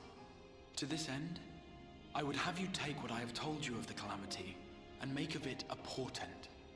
A prophetic vision you beheld in the swirling chaos of the rift. Uh-huh. Is this truly thy wish?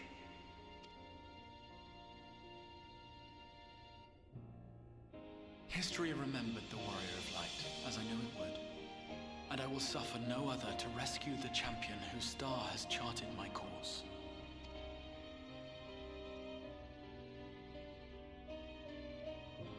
I will see this tale to a happy end, my friend. There has been enough tragedy.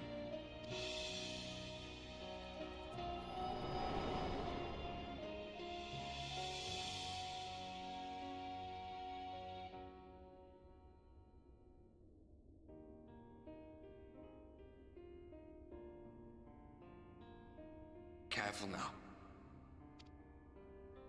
If you lose control again, the light could claim you for good. Although it's probably only a matter of time before you succumb to the change in any case.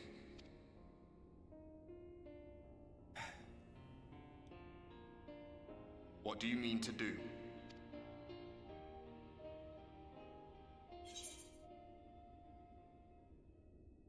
I need to have a few words with both Emmett and the Exarch. I need to have a few words with them both. Then we should be on our way. Dacian mentioned the Tempest, did he not? That's Yeah. the stormy seas around Calusia to you. His lair must be down there somewhere, hidden beneath the waves. Guess it's time to dive on in. I can breathe underwater.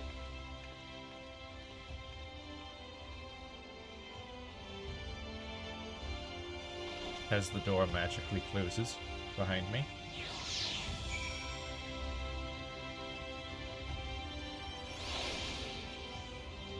Hey Luna, here's your key.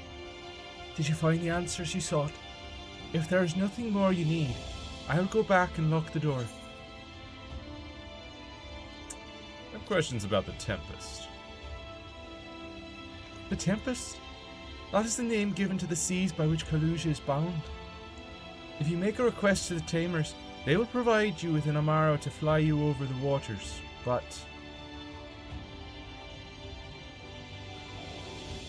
Do you mean to leave right this moment? Alone? I'm not sure that...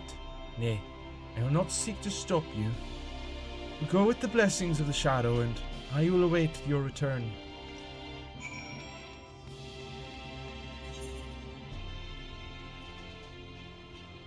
To the Amaro launch. Oh, right.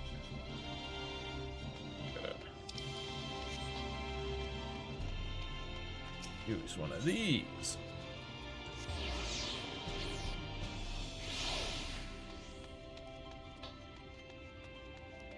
Aspiring Amaro tamer. I wish to go for a ride. You require an Amaro?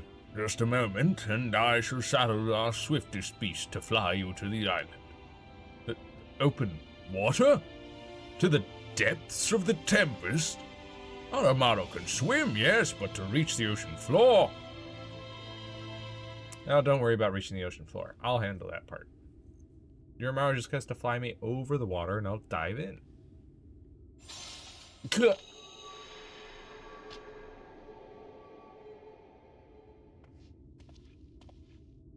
Ah, we have found thee.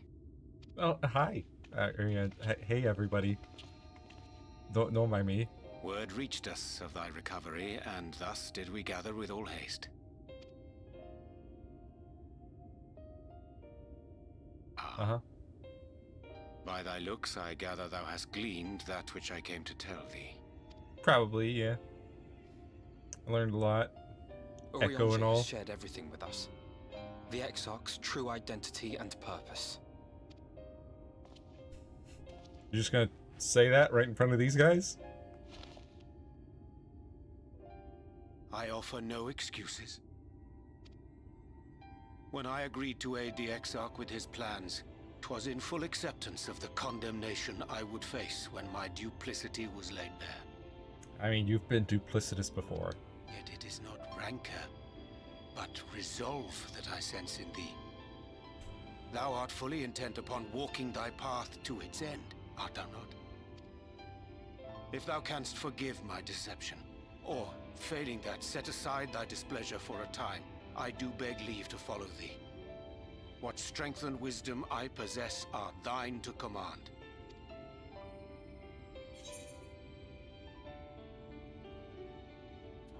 No more lies!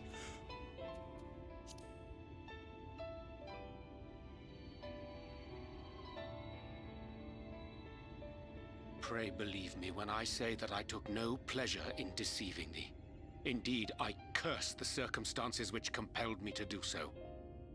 But no further secrets lie between us, I swear it. I believe you. I'm sorry, but I don't think this is a good idea. What? Leaving the Crystarium, I mean, with or without Urianche. What I did for you won't last forever. There's no telling when the light will break free again. We're just gonna say this all out in the open? Please, you must stay here. At least for a little while longer. We will find a way to cure this, I promise you. With all these Amaro tamers behind me? How can you make promises? We don't even know where to start. Alize, please. You know Reen was only trying to help. Of course I know! I know only too well! You were in the area of... But making promises you have no way of keeping is not a kindness. It's a lie. Plain and simple. You were attending to people who were turning into Sin Eaters for quite a while, so We've all searched high and low for an answer, and every one of us came back empty-handed. I am not about to stand in her way now. Not after failing her in her hour of need. No, the least we can do is...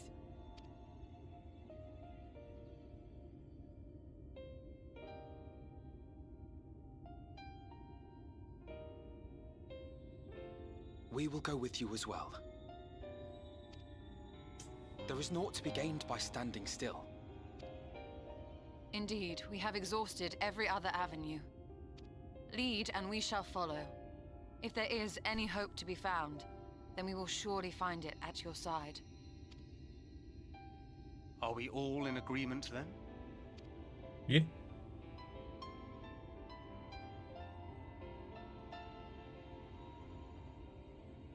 Is there aught we can do to help?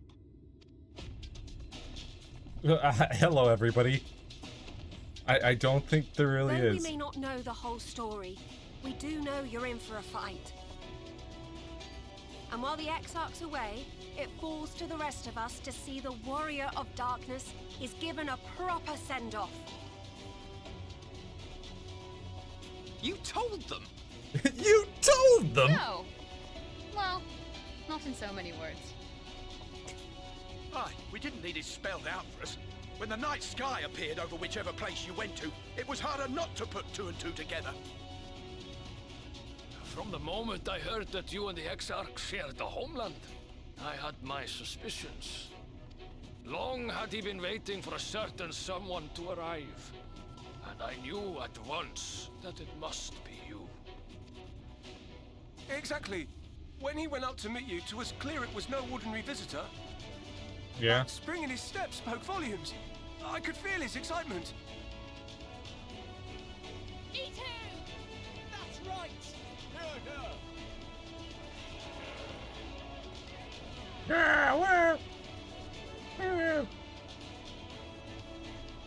We do not fully understand where you or the Exarch hail from, or why you've all done so much to protect us. But we are deeply grateful nonetheless.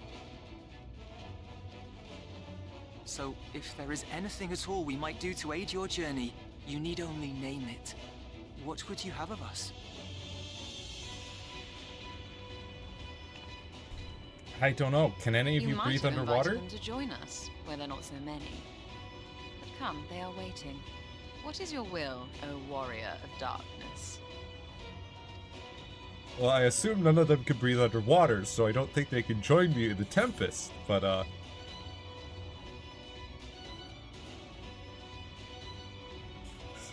defend the Crystarium until we return.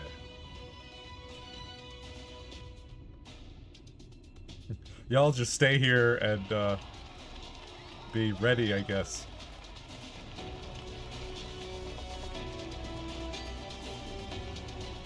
Basically do what you would have done had no one told you. Hey, Urianche. Thou didst plan to commandeer an Amaro for thy journey to the open sea. I fear the following dive down onto Emmett Silk's underwater abode would drain even thy legendary stamina. Thus, during thy convalescence, we considered the most efficacious method for reaching the depths of the Tempest, and I believe we have arrived at an elegant solution.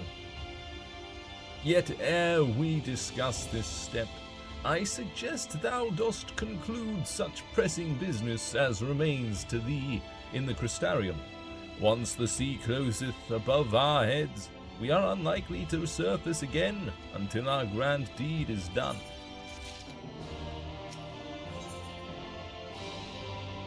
To storm-tossed seas.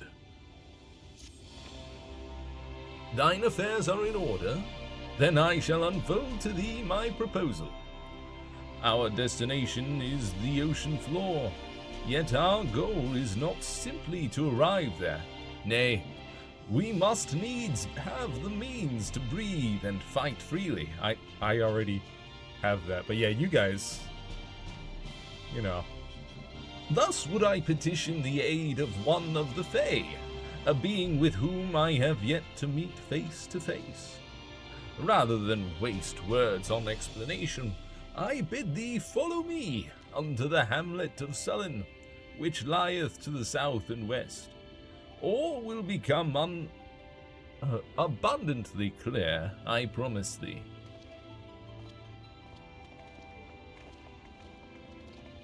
And actually, I'm trying to think. I think Lise is the only other person who can breathe underwater alongside me. Pretty sure. So where are we going? Way out to the summit. My goodness. Alright, in that case, we go to the Tessellation. It's the closest option. Oh, yes. Majijiru Majinga!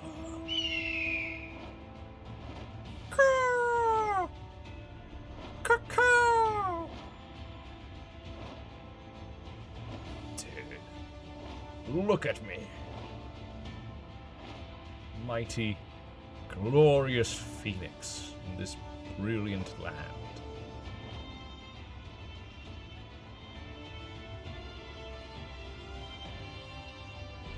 Just look at this. So majestic.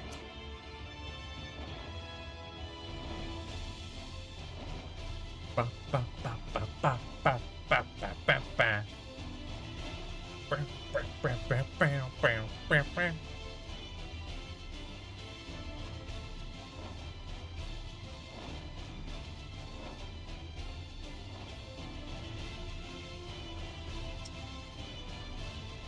Here you are, Urianger.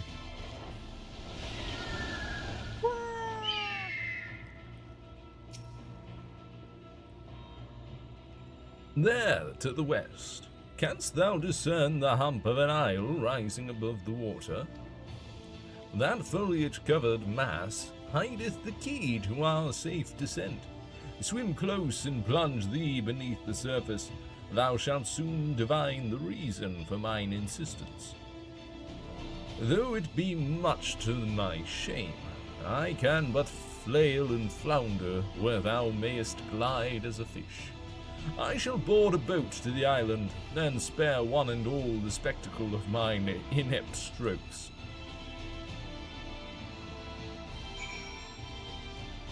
Yeah, and I can also fly, which is what I'm gonna do to get to the island, which I suspect is some kind of lion turtle-esque thing.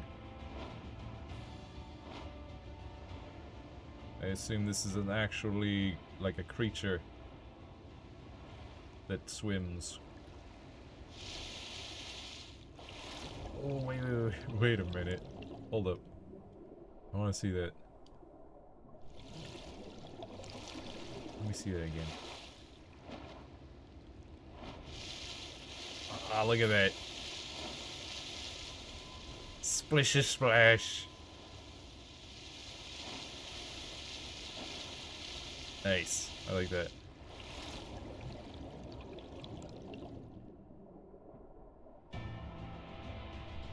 as we descend. Yep, just as I thought. Too far away. There, you happy? Two curved slabs of rock seem squeezed together here, giving the impression of giant stone islets. That's because that's exactly what they are.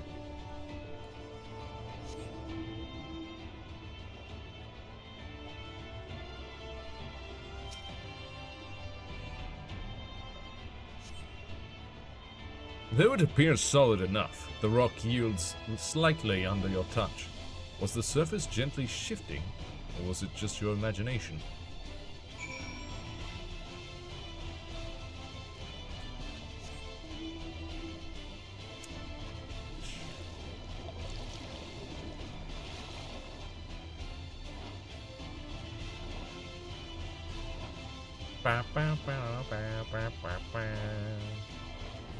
Hello, Rianche. Well, what hast thou discerned?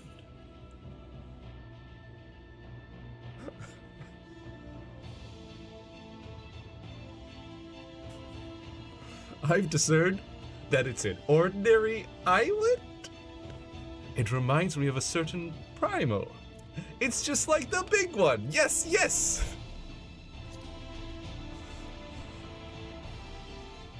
Ha! Thine impression is not inaccurate. According to the lore of the Pixies, we are, even now, perched upon the back of an ancient Fey entity. Its name is Bismarck, aye, the self-same title by which we know the great feathered whale, revered by the Vanu Vanu of the Source.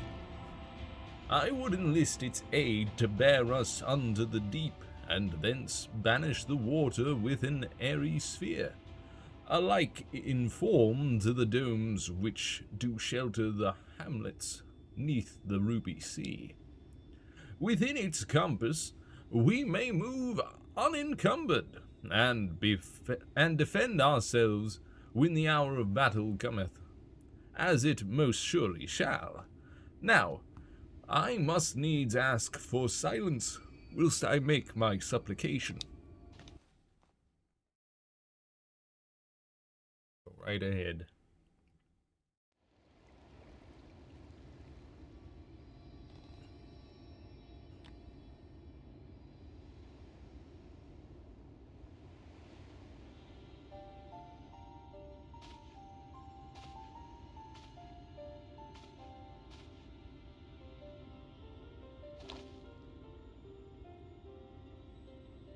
Wir Sach, Bilan Bismail.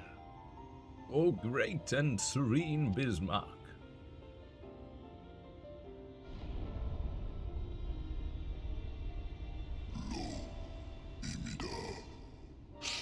Long has it been since my name was called.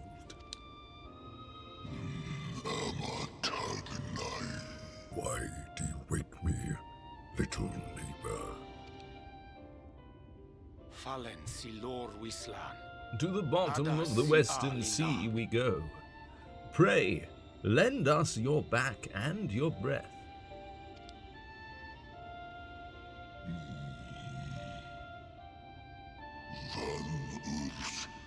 This world isn't twilight. I wait for the sun to set. I wish only to speak to sleep. Oh dear. I don't need to speak Fey to know that didn't go well.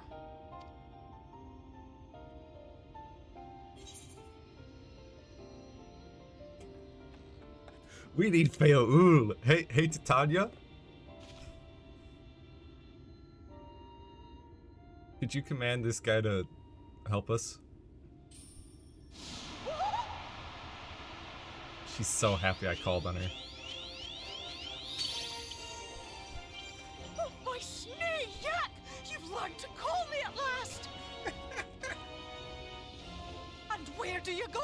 On a trip? A journey? I knew you wouldn't give up without a fight. Oh, my Precious mortal, I shall help you in any way I can.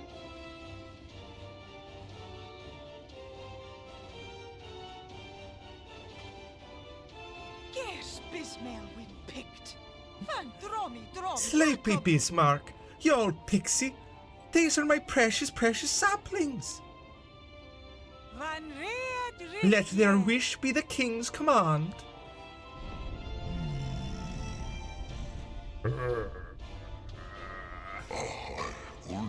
What a rare thing to awaken to. My beautiful king, if it be thy wish, then so shall it be done. Be sure to scrub this one's teeth for him upon your return. It's only good manners. It will be done, Your Majesty. Our deepest thanks for your timely intervention. An agreement is reached and your departure is at hand. You wingless ones best hold on tight. May the blessings of the Fae keep you safe, Inba. To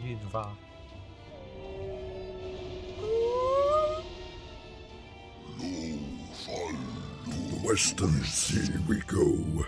Wrapped in my breath, I will see you to your destination, little neighbors.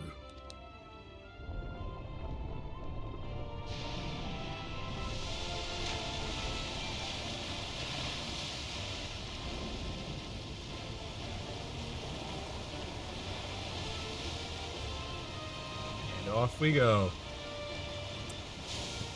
There, Feaul, are you happy? I called on you. And off we fly.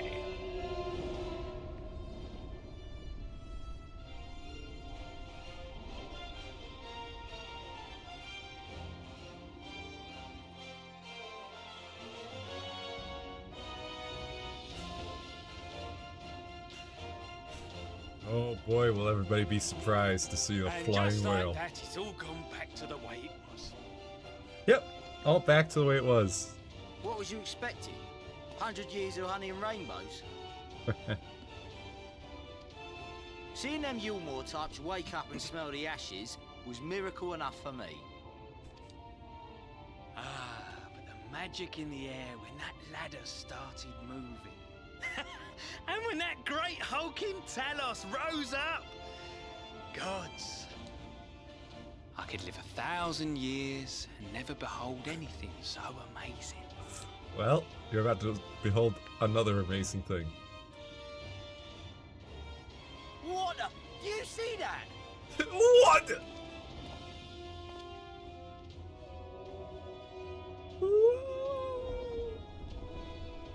Woo! Spleesh. What a monster! Where did it even come from? From the Crystarium. Also, Oh yeah! It's not stopping! It's not stopping! Run! Run! Tidal wave!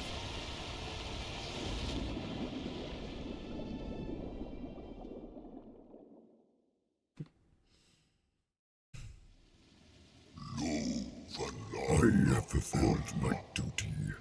I return now to the lake.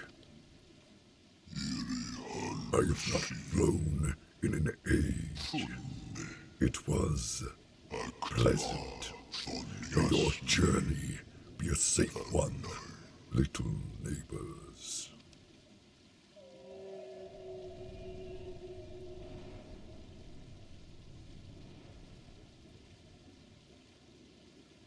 Thank you, Mr. Whale.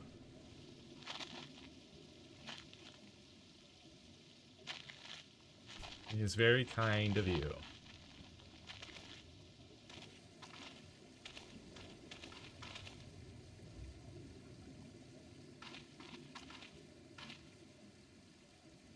Wow. Yeah. Yeah.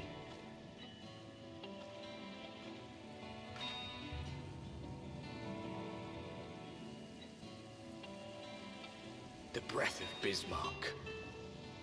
See how it swells to form a dome beneath the waves?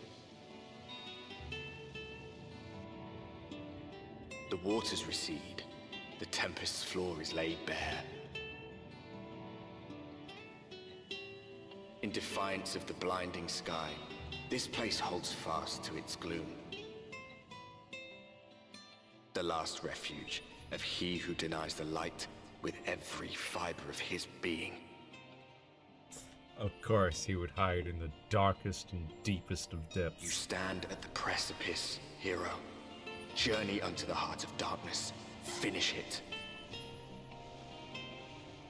He brings such light to this world, such light that he hateth so much. Every fiber of his being. Full glad am I that Bismarck was true to his word. We are arrived in the Tempest safe and dry. 'Tis here that we shall find the lair of Emet-Selch, and, I believe, the imprisoned Exarch as well. For an Asian alone, it is, of course, a trifling matter to flee unto the rift.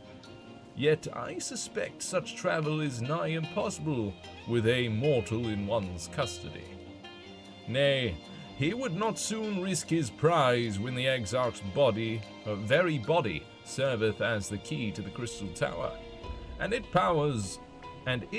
powers of temporal transportation.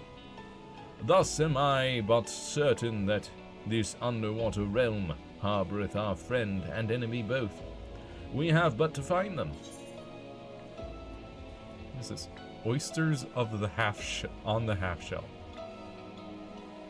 A large plate of delectable raw sweet flesh oysters paired with refreshing lemon slices. Where did this come from? Urianger, why?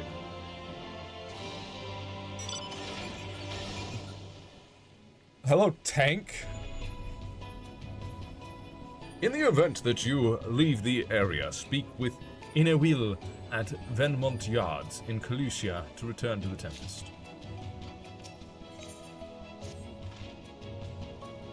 Now, as for where we should be looking, I rather doubt Emet-Selch will be sitting around out in the open. I propose we follow the slope down towards the deepest trenches and keep an eye out for rock formations large enough to house a stronghold. Let's be off then, but watch your footing. The ground is still wet and like to be slippery.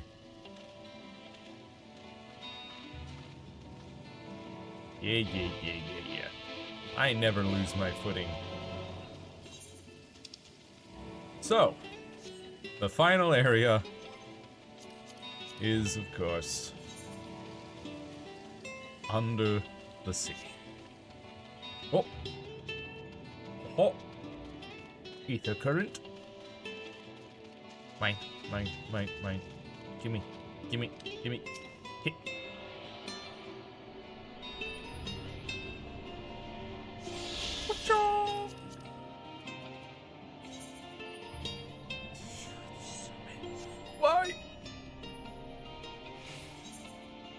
Why?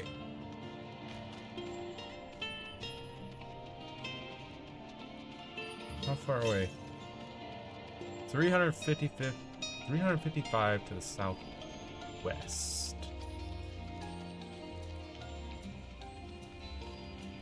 Way over that way.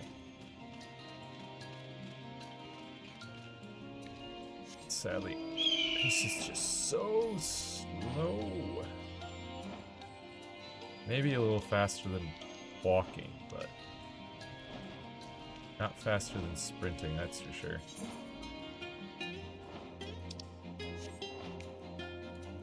Hold on, everyone.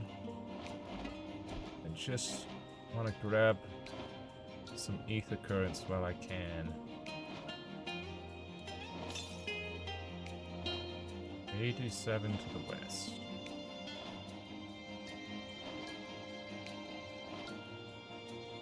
Should be very close now. There it is.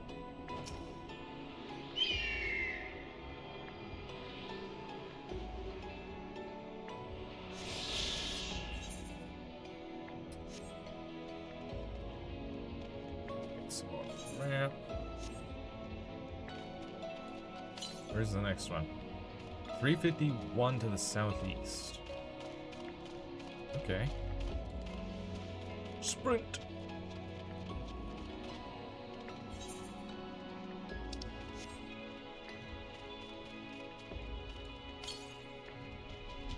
.238 to the southeast.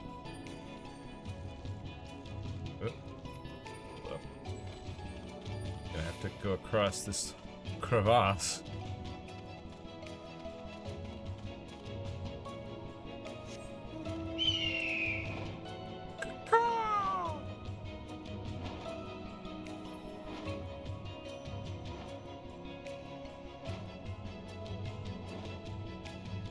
How is this Tempest Swallow just moving around when all of the water that it was used to is now gone?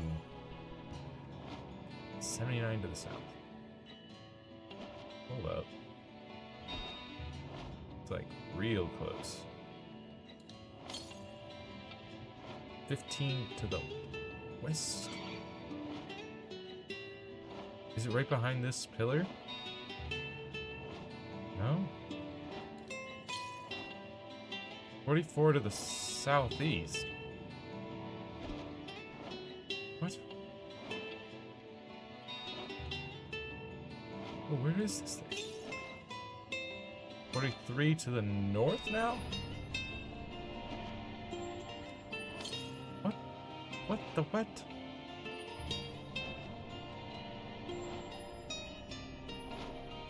It's not above us, so it must be below. That's weird.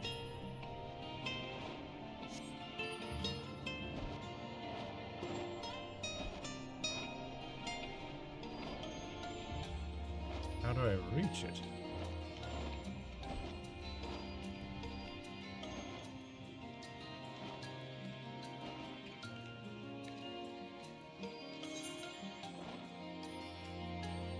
I think I should go for this, the Yondu cups first.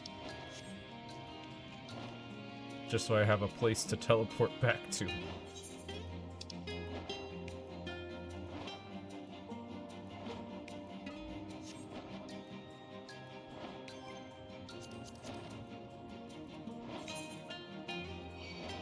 There's just that one and one other from exploration. The rest are all quests. Hello, Hondo Youth. You alright, buddy? I know we kind of removed all of your water, but...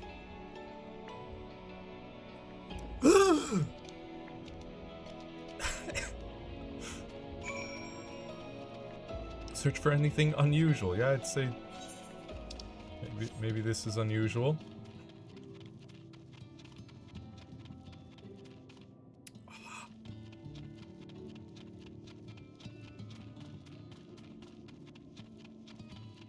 Down a minute.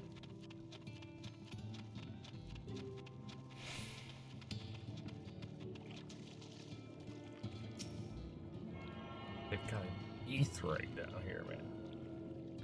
At the bottom of the ocean.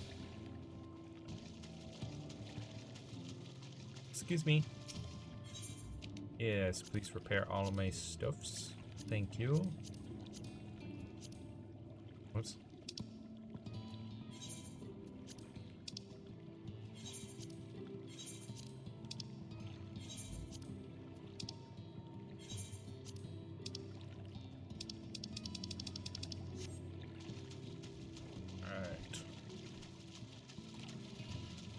Now I think I can go get that ether cred.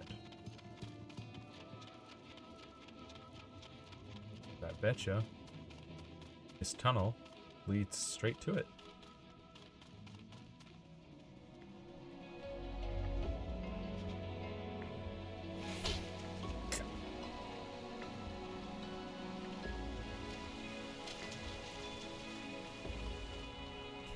Yeah, there it is. There it is.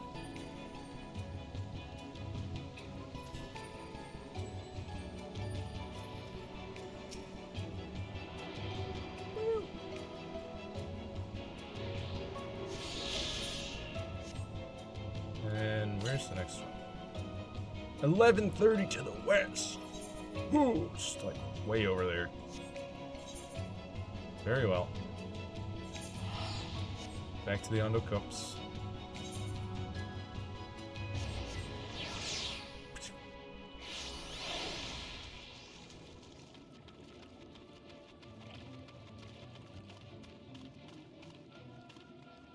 Ondo Youth.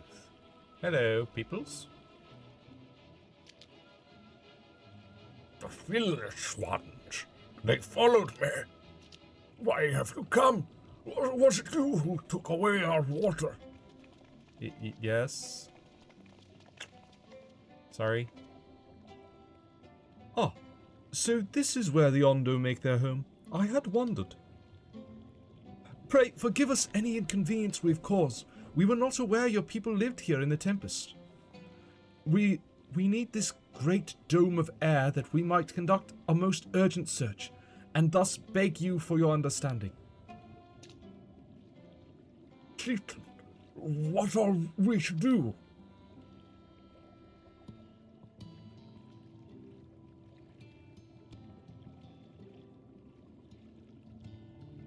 Are you emissaries of the Ancient Ones?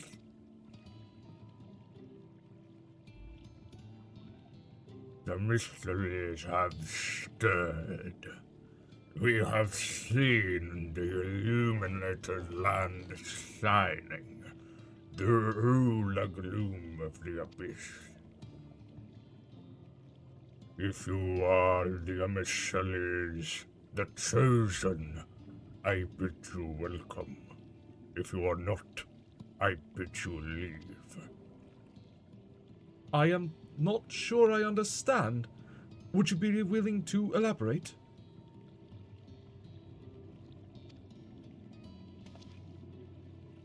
It would seem not. I suggest we withdraw for the moment. Yeah, we're totally the emissaries. Yep, that's us. We're the peeps. So what's the plan? Given your condition, I'm reluctant to suggest lingering here. That said, our presently meandering search would proceed far more swiftly if we could call upon the Ondo's local knowledge. Yes, I'd like to know more about this illuminated land the chieftain spoke of. Could it be Emmett Silk's stronghold, do you suppose? Perhaps he lit the lanterns upon his return? We cannot dismiss the possibility, but if these Ondo refuse to speak with us... Geonosia, do you remember my first scheme for entering Yulmore? How I had planned to integrate myself by offering lucrative trading opportunities with the Ondo? The individual I dealt with was reticent in manner and curious in custom, but we were able to reach an agreement nonetheless. I believe that with the right approach, we can build a similar relationship here. What kind of approach did you have in mind? That chieftain fellow didn't leave us many options. If we are to tread the swiftest course, then we must needs locate its beginning. 'Tis plain for all too dramatic arrival. 'Tis plain our all too dramatic arrival hath thrown this settlement into confusion. Were we to solve such problems as we have caused, and assure our hosts thereby that our purpose here is not inimical to them, they may yet prove amenable to reason.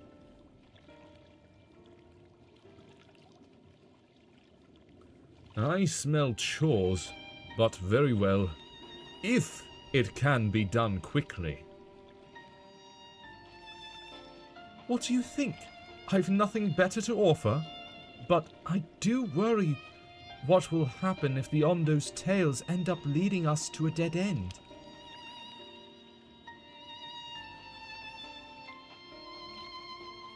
I cannot say for certain, but I sense this tribe has a deeper connection to the Asians than first meets the eye.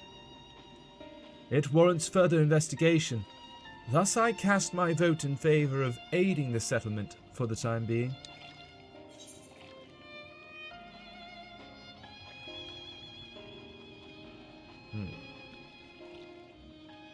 We'll make allies of the Undo. Let's do what we do best.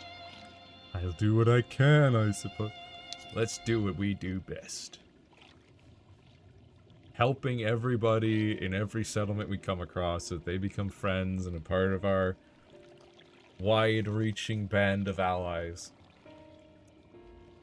Then it is settled. Ishtola, pray proceed with your investigations. The rest of us will see about fostering some goodwill.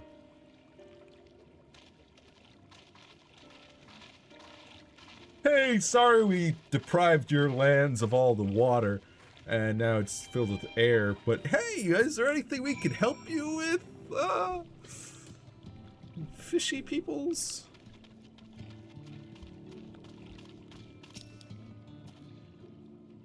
Genosia, you won't believe who I've just bumped into. This is Posh's Owen, the very fellow I did business with prior to our ill-fated stay in Ulmore. I waited, and you did not come. Then the Miss Stell came, but his visits did not continue. I'm truly sorry, Posh's Owen. Things did not proceed as planned. Is there aught we can do for you by way of an apology? Perhaps where the Dry return. A cavern to the north is home to giant crabs. We do not fear the crab, for we are the swifter swimmers. But now there is no water. We run, and they scuttle close behind, snipping and snapping with their claws. There are too many of them, too many. Oh, I believe I can be of assistance there. And what of you, Junosia? If you've not found a task, you are most welcome to join me. Indeed, I should appreciate the company. Where the Dry return has a rather ominous ring to it. I would think where the Dry return is where there's no longer any water, which is all around us right now. But sure. So ominous.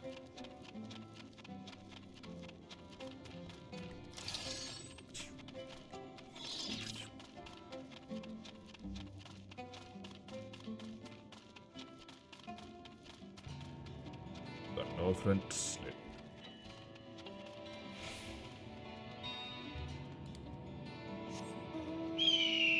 Phoenix! If only I could fly. Oh, if only, if only.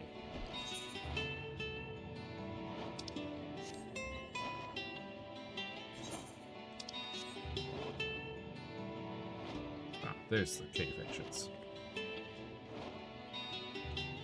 I was like, it looks like there's a cave entrance on the map there, but...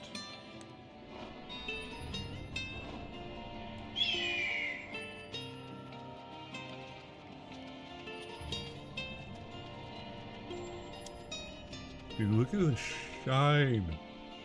Look at the reflections of the water. The sheen. Man, it looks so good.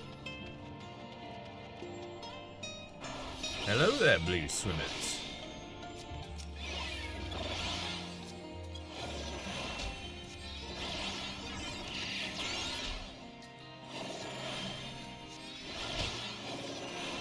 Gonna take a little bit, but I'll wear you down. Just gotta kill 3 of these guys.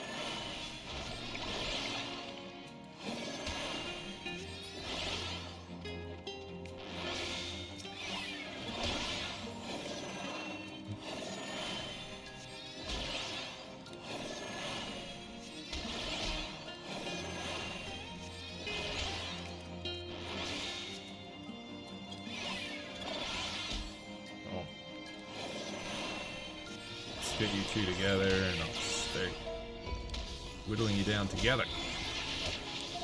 All at once.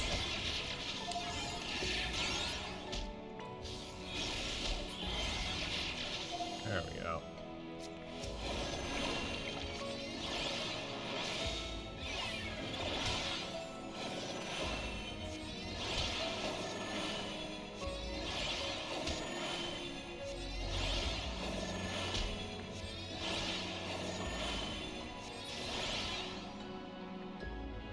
Done diddly did it. Back to undercups. Ba, ba, ba, ba.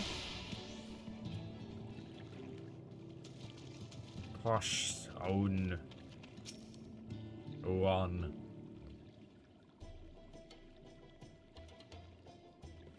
You could crack their shells. You must be stronger than you look. I'm pretty strong. Ore wa kanari suyoi. I see you've reached your quota first again. I shall never be your equal in such tasks. Still, I would say we have reduced the local crab population to a far less threatening number. My thanks to both of you. You must have a reward. Nay, posh own one. This was to be a part of my apology to you, remember? Besides which, the lack of water is our doing, for which we must also make amends. Might I convince you to tell us something about your village instead? I would very much like to learn more about more of you and your people. Very well. Before the flood came, it is said that our ancestral home was found in the seas to the south. It was utterly destroyed by the light. Only those who were out hunting survived. They swam, aimless and lost, until they spied buildings here on the ocean floor. That is interesting. Strange buildings they were, and long had they stood under the water. Yet somehow they had been spared the scars of time and current. These structures provide shelter for my people, protection from the tempest's turbulent waters and the predators which hunted within them. Their very existence seemed a miracle. The first settlers pondered their good fortune. It was clear that the race who had built such wonders had guided their course, and from this did they discern the truth.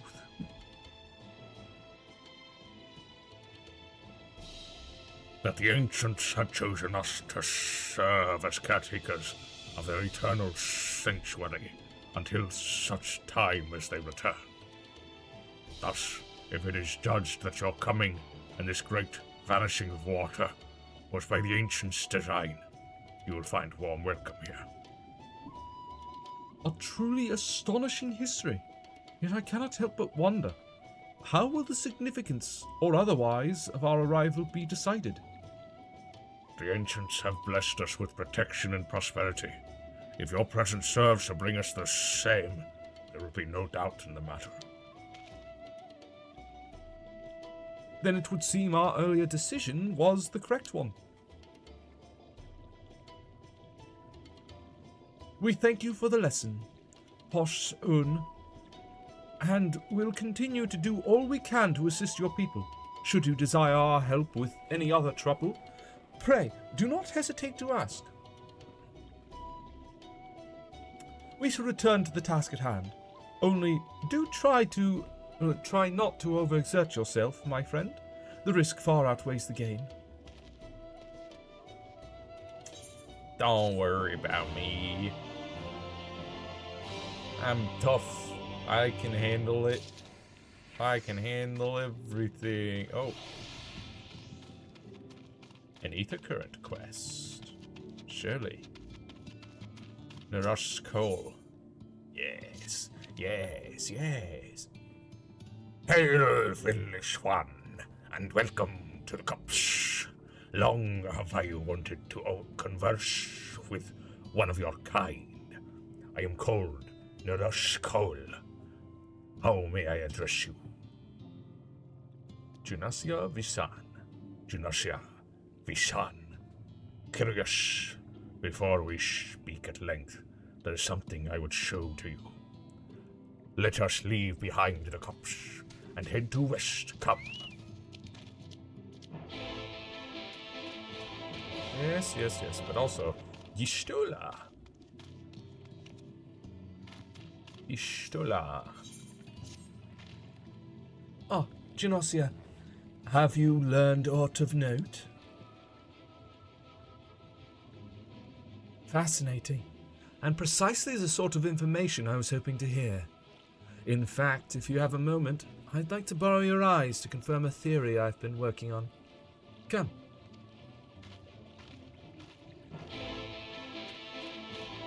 Okay.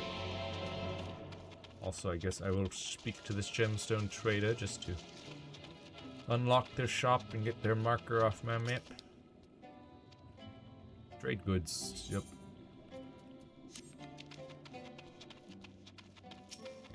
What are these?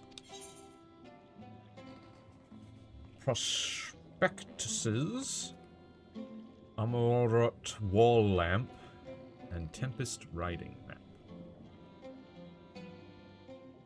Everything from land elevation to the location of exposed rocks and roots was originally drafted by unregistered. Blah blah blah blah. Blah blah.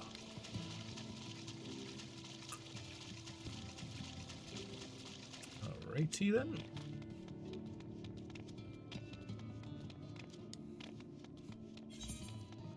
Out north and west. Oh shoot.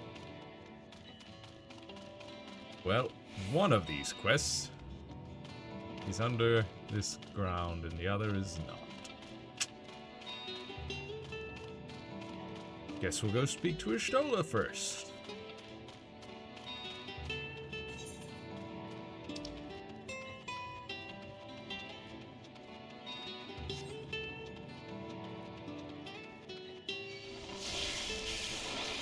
Wow! No, Dagon!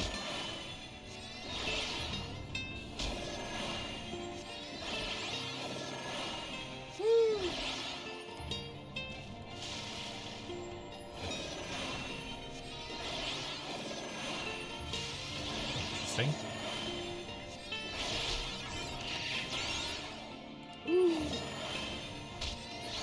And he said, Y'shtola!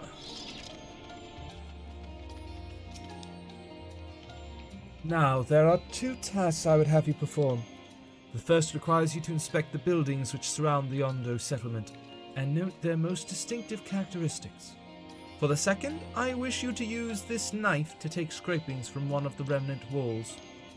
Pray be as thorough as you can. I shall be waiting here for the results of your investigations. Uh-huh. Survey point. Oh boy. Another one of these. Another one of these. So...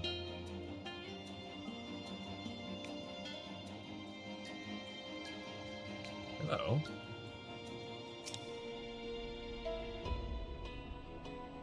The Cleonid lava floats aimlessly, a forlorn look on his face. It seems harmless enough.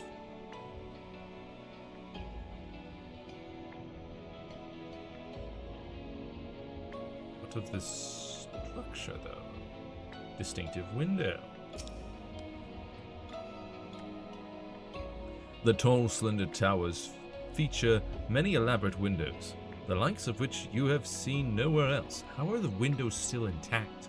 The pressure of the ocean down here would have to be immense. Wouldn't think that the glass windows could handle it.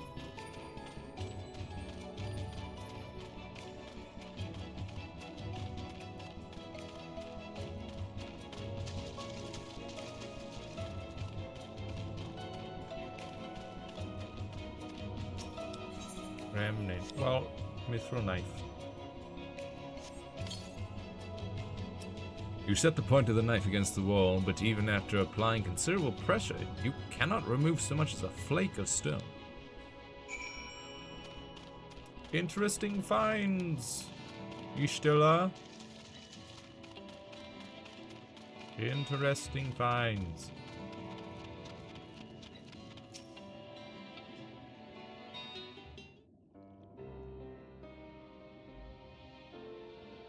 And what have you discovered?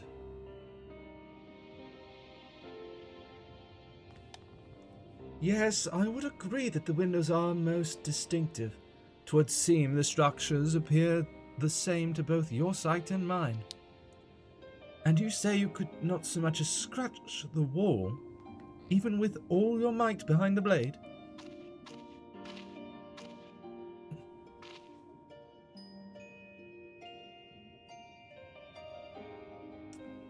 June, everywhere I turn in this place, my gaze is drawn by peculiar materials for which I do not have a name.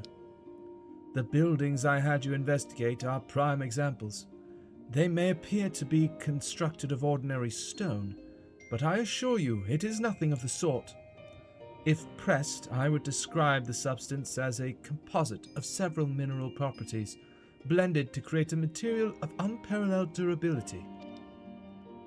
Even the Ronkin Empire, once the greatest power in Norvrent, produced nothing which compares to this level of perfection. But if not the Ronkins, then who? Who were these ancients the Ondo claim as the architects of their sanctuary? I suspect our answers lie within the reason Emmett Selk withdrew here to the Tempest. Emmett Selk. He may simply have wished to retreat somewhere where mortals would struggle to reach, but there are many such remote locations. Why here specifically? Emmett Selk is devoted to his role, and thus we might assume his choice of stronghold somehow serves the Ascian agenda. Or mayhap 'tis a place more dear to him than any other.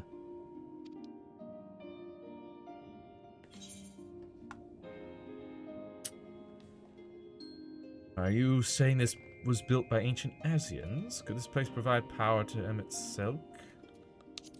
Saying this place was built by Ascians. That is my theory, that these structures are remnants of a time before history, of a star that was yet whole and unbroken. Such traces in the source would have been obliterated by the succession of umbral calamities, but here in the first they might have remained untouched for millennia.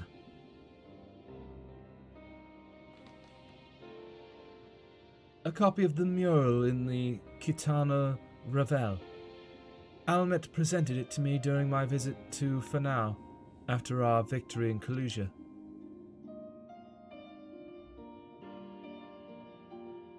Here, in the first scene, by Emmett Selk's own words, it depicts a city of eons past and the disaster which befell it.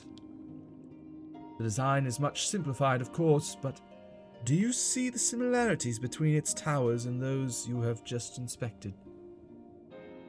Maybe? I mean, we haven't seen the tops of any towers, and the tops are all you can see here. So, Matter of opinion? We are close to the truth, I feel. Let us search the surrounds for another tower, one which matches the picture near enough to remove all doubt. From what I have seen, not more than sand and more sand lies to the east, and the south held no such structures. I suggest we try our luck further to the northwest. You may view the Kitana Ravel mural at any time during this quest by using the relevant item in the Key Items menu. The quest destination will not be displayed on the map. You must search for a structure which resembles the buildings in the mural, then inspect it from the survey point. The survey point will be found nearby in a location which allows a full view of the structure. Oh boy.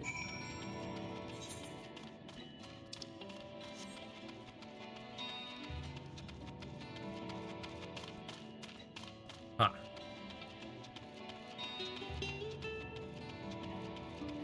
Northwest, she says.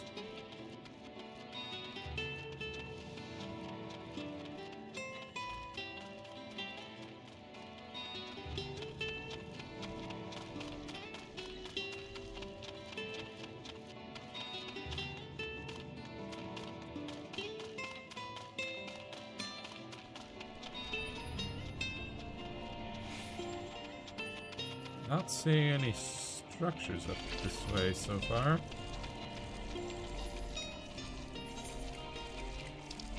Perhaps further west?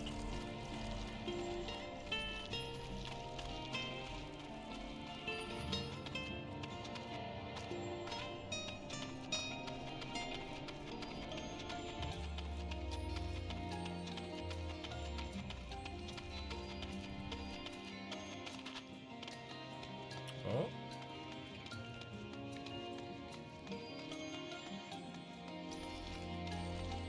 Could it be?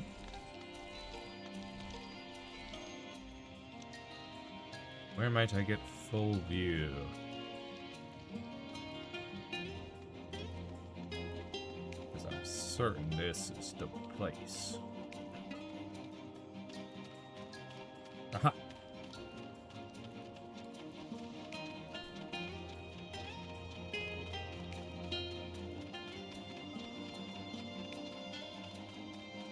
Oh yeah. This is the one. Also.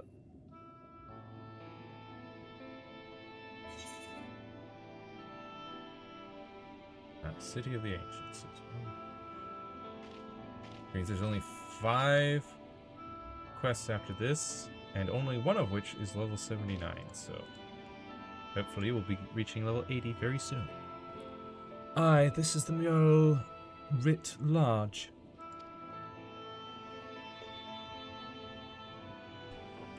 Though I cannot guess at its purpose, it must have been an imposing sight. How much of the tower's height lies hidden beneath the ground, I wonder? Centuries of our history have settled upon such ruins, countless layers of dust and sediment. An entire civilization, its existence forgotten by all except a handful of Aeseans. And yet it did exist. They lived here, in this city.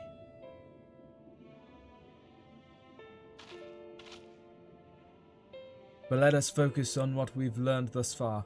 The Ondo chieftain spoke of mysteries stirring, of a land illuminated.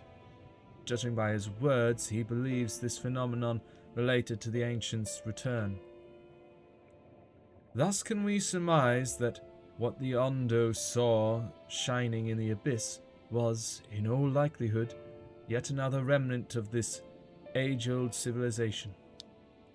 And who else would light the lanterns, as Rin put it, than Emmett Selk himself?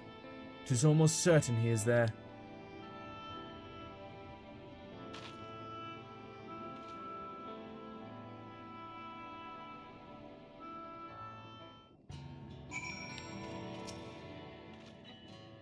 But if we are to find this stronghold in a timely manner, it seems gaining the Ondo's trust remains our swiftest path forward. I only hope our deeds are enough to win them over. So close to 80. Thank you for assisting me with my investigations. I shall seek out our companions and share what we have learned. Much as I would like to tell you to sit down and leave the rest to us, your condition demands that we make all reasonable haste. If you are not too weary, it may be useful to speak with Posh-Un again, and ask if there is aught else he is willing to divulge. Yes, well... Oh, while we're over here... 900 to the southwest still. Might as well. We're all the way out here, and we're going to be teleporting back to the city anyway. Might as well see about grabbing this final current. A what?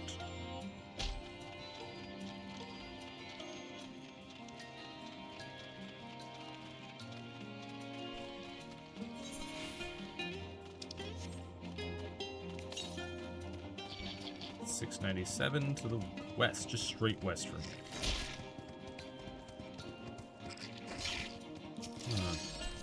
Hello? Why won't you remove this stupid map? Gosh dang. was mashing the map button.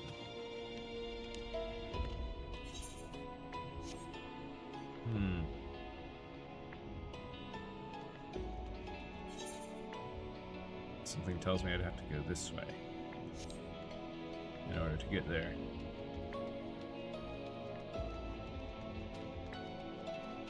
Don't really see any other options.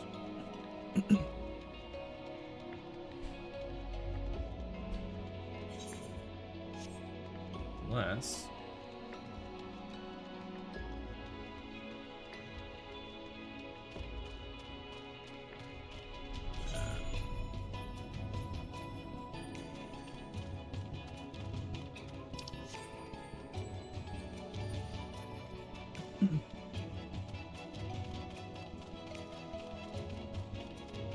Well, on my mini-map it looks like there is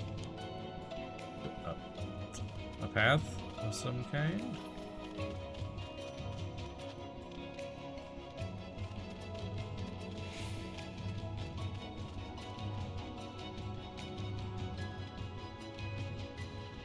Right over here.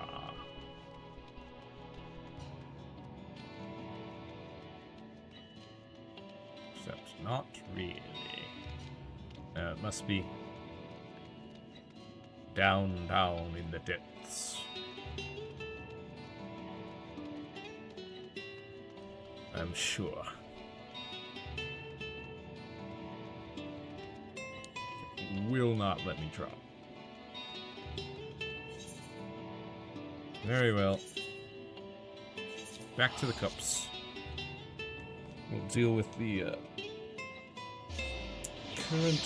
Aether Current quest, which might actually bring us to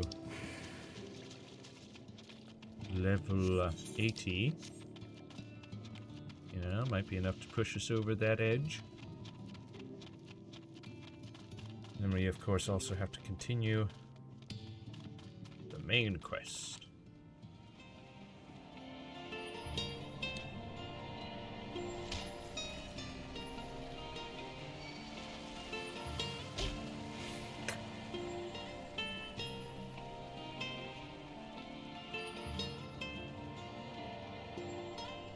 Buddy.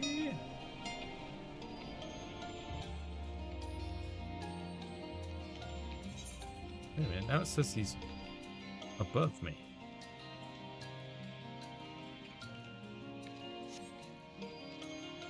Well, what the crap, man?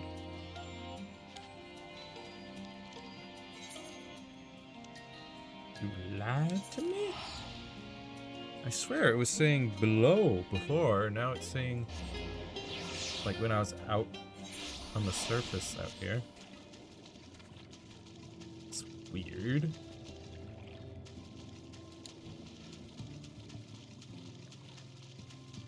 Surely there's no mid-level between up here and down there.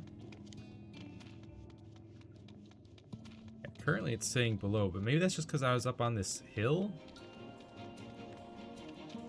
Maybe he is on the surface here. Yep, he totally is. I could have talked to him first before going to Ishtola.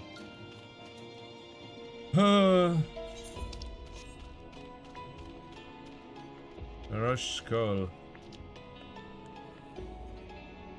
These are relics of your kind, yes. The leavings of a ship that sailed the seas above long, long ago. They lie as they fell untouched by the unknown, but most have little interest in the affairs of the finless. I, however, do. Ever since I was saved by one of yours after being washed ashore, weary and near death, such kindness is a rare and wonderful thing. Hello, ma'am. And I would know more of the people who showed it to me. And so I ask you, Junasir-san, to teach me of your ways. These objects, for example, what purpose do they serve? How are they to be used? Skull gestures to the nearby debris, entreating you to inspect them closely and offer up a detailed explanation. Well, bottles hold liquids to drink. Spy what appears to be the remnants of several shattered bottles of wine. Such fragile containers they were. I suspect they once contained something of great value. What can you tell me of their purpose? There's makeshift weapons. First to bludgeon, then to stab. No. Hold intoxicating spirits. Fragrant liquids which cloud the mind. I've heard of these before. Do finless ones so delight in dulling their wits? Yeah. And this wheel here, it's for steering the ship. A rotting ship's wheel. That was carved from the wood from one of your many trees, yes. What purpose does this peculiar contraption serve? Fashion. You wear it on your head. No. Steer ships at sea. Ah, the vessels your kind uses to traverse our waters. Even without a wheel, it is at the mercy of the wind and the currents, I see.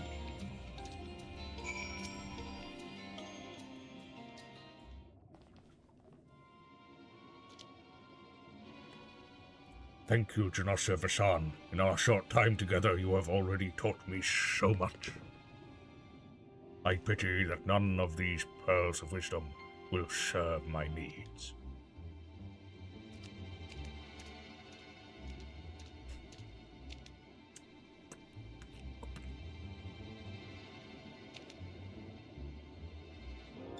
Now, Rush, what are you thinking wandering off on your own with this finless one? This is no time for you to fiddle with their leavings. The Clutch Mother is in terrible distress. No, you do not understand. I brought her here too. Pray forgive this child his impudence. I am Zerush's Owen, and on behalf of the Clutch Mother, I come to entreat your assistance.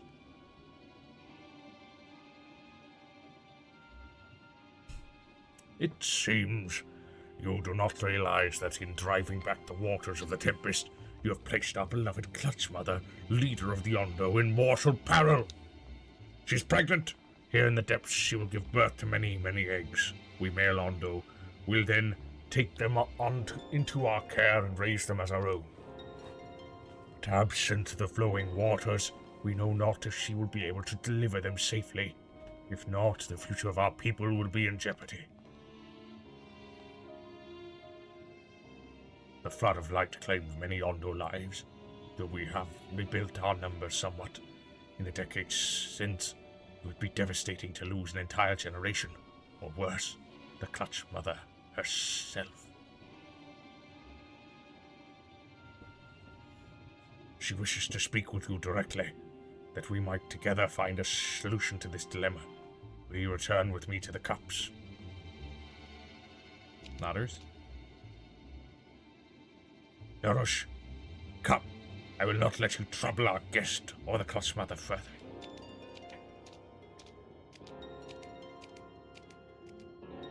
Everything I have done for her.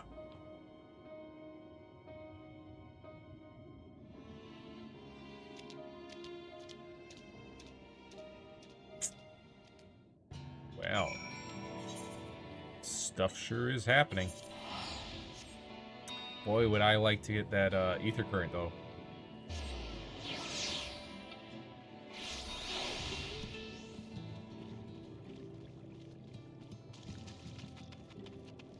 Zerush Owen.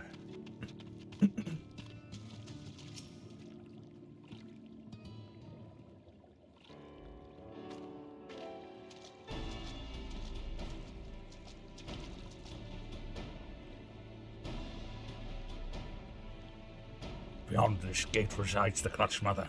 Approach and hearken to her words.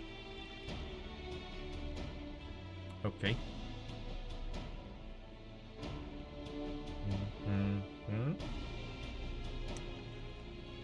Honored guest, I, Clutch Mother of the Ondo, do bid you welcome to our realm.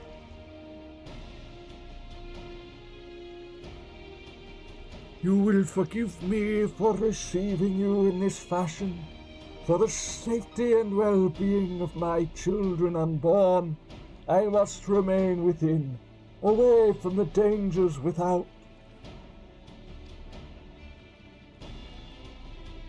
As you know, under normal circumstances, this place would be filled with blessed water from which I would draw strength and support to bring these eggs into this world. Alas, I am but half submerged now, and I fear for my ability to fulfill my sacred duty.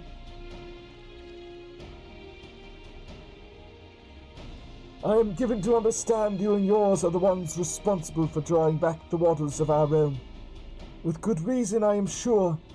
However, it is my sincere hope that you will agree to aid us, given that you are responsible for this state of affairs.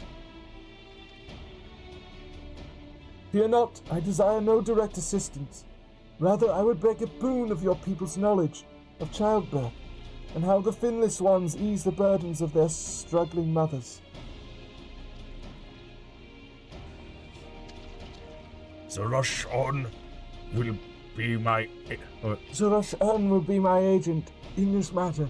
Heed his words and answer his questions. This is all that I ask. Do you consent? Yeah, I guess.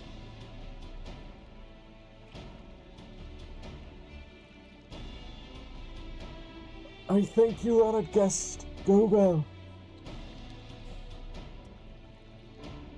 Then it is agreed. However, I must consult with her attendants before we speak further. For now, I bid you and Narosh Kol go about your business and be ready if called upon.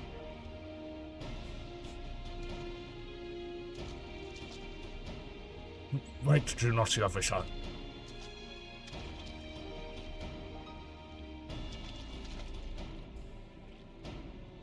Have you a moment to converse in private, outside the cups, please? Okay.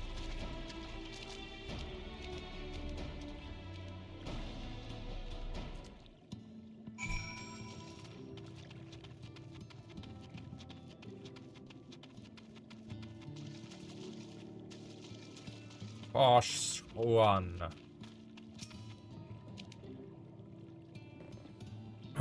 Alphino's friend. You and your companions have done much to repair the damage caused when the waters parted. Do our best. Anything else you can do? Have you been to the walls of the Forgotten?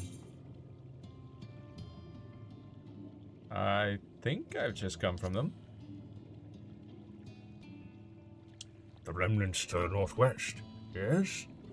You visited them unbidden? Pfft. Could it be that your footsteps were guided by the ancients? I believe it may be so. Listen then, and I will tell you of our plans to bring light to the walls, that we might answer the shining call of the illuminated land.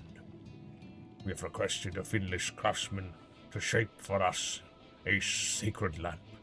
He is odd for a land dweller, choosing as he does to live in the ocean, but his skill is beyond question. It is concerning, however, that we have heard nothing of his progress. If you were to visit this artisan and return with our long-awaited light, then any doubt as to your purpose would be laid to rest. His name is Grenold. You will find his workshop in the metal structure to the south. I have heard mention of this Grenold. Yes. Suppose I shall head south. The people of the Crystarium were wondering about his whereabouts and hoping he might help to upgrade my arms and armor.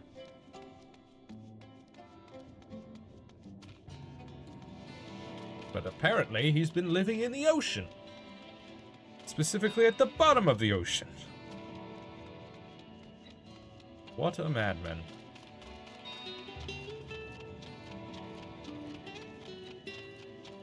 Narosh Kol.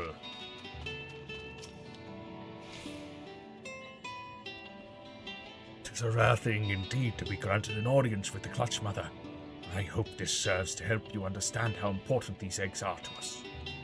Before you came to the cups, I've been searching for a means to assist her in giving birth. That is why I have been studying the relics of your people. Unfortunately, I have found nothing that seems suitable for this purpose. I can't stress to you enough how important she is to us. She is mother to all Ondo. Her every egg, brother, and sister. We would do anything and everything to welcome them into this world, and see them grow into healthy, happy Ondo. There must be some way in which you can help us to achieve this end. Yeah. Yeah, it's just, it's too bad that I just don't have time. See ya! Goodbye! Good luck with all that. Oh boy. Look, if you continued to give me some more ether currents, then maybe, but I mean,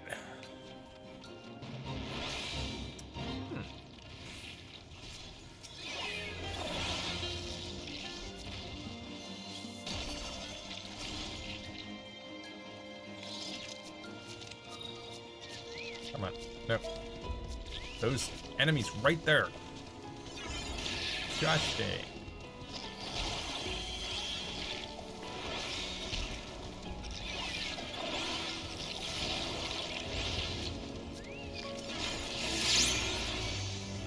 Hey, fake complete, sure. I totally participated.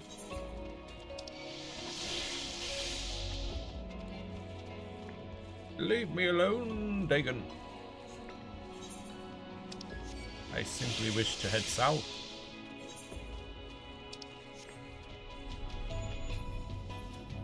And meet with Grenold.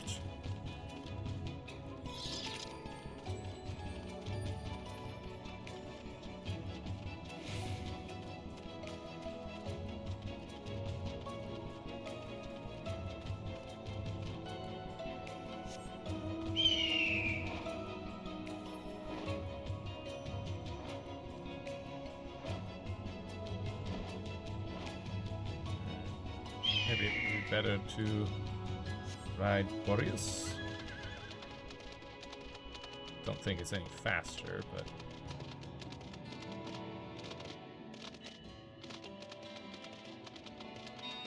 seems a little more thematically appropriate. Well, that is quite the structure you have there, Grenold.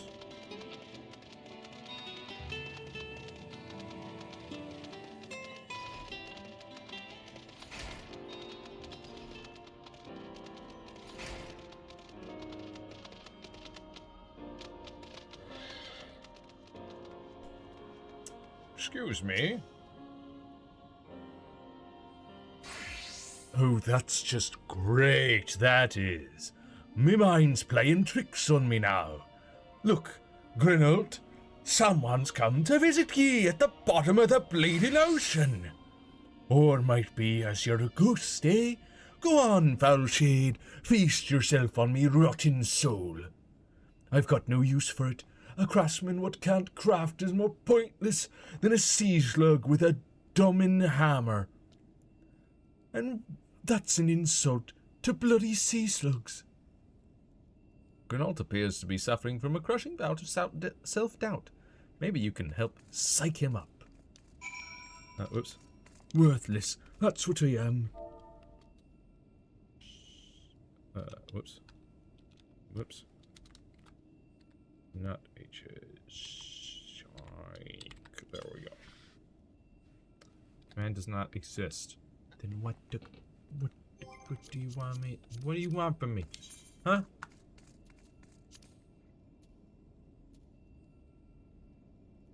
It specifically said psych.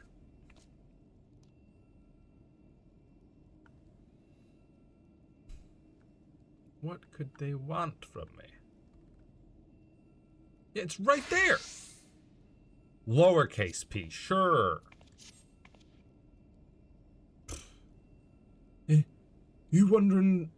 You wouldn't be trying to raise me spirits now, would ye, spirit? Not what you'd expect from a servant of the netherworld.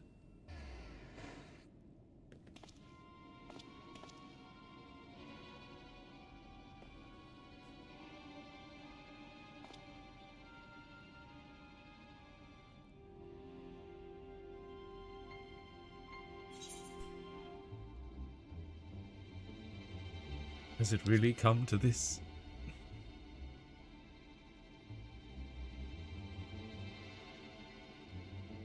What's that supposed to mean? Not impressed with what ye see, lass? Aye, well, I may have let myself go a bit. This was meant to be me underwater sanctuary. A place where I could concentrate on me work, far from the distractions of the outside world. And yet, here ye stand. Now it's so important that ye drive all the way down to the bottom of the bleeding tempest to bother me.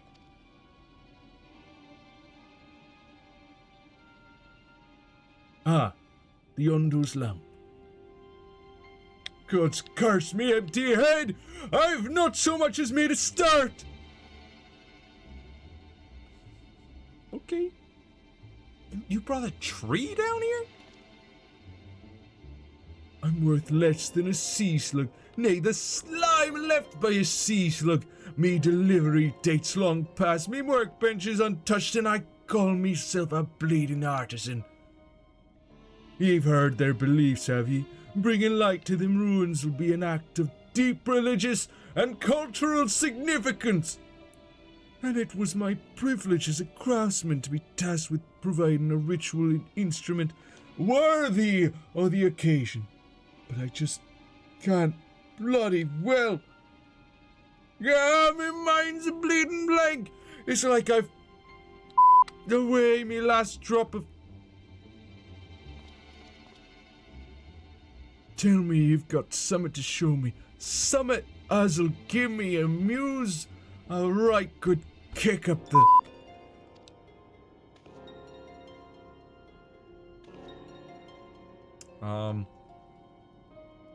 Yondo want to honor the coming of these ancients, so their answering lights got to blaze with the right kind of brightness, like the spark of life caught in a crystal. But just being sparkly's not enough. It's got to dance with joy and sorrow and a sense of hardship endured. You know what I mean? Renault seeks a particular kind of inspiration, the kind that crystallizes only at the culmination of a long and tragic tale. Complete any of the role quest lines available at the Wandering Stairs in the Crystarium, then return to Grenault once more.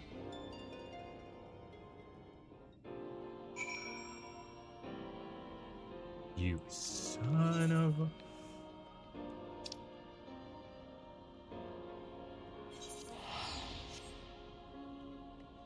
I hate you. How dare.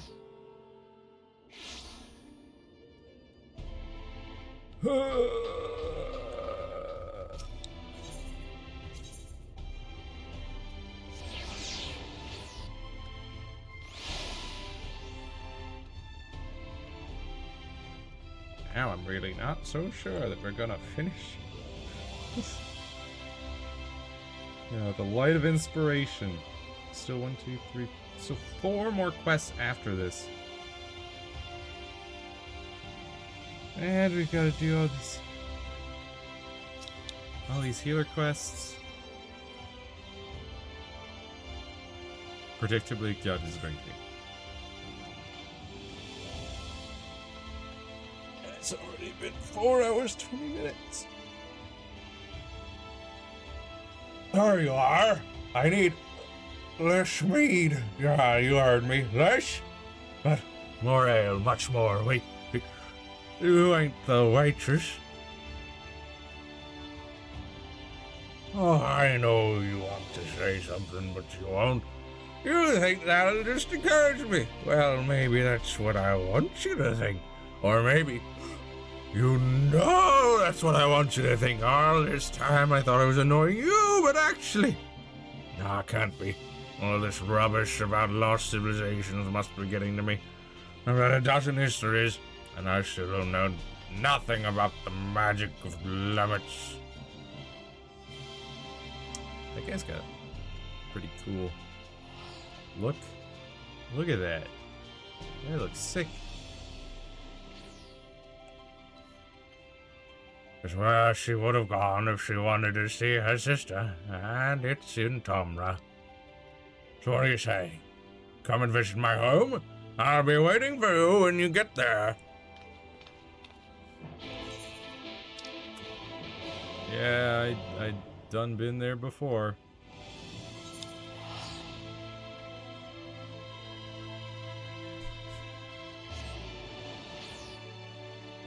Yeah, sadly, I don't think we're actually finishing Shadowbringers today. My goodness. There's just been so much.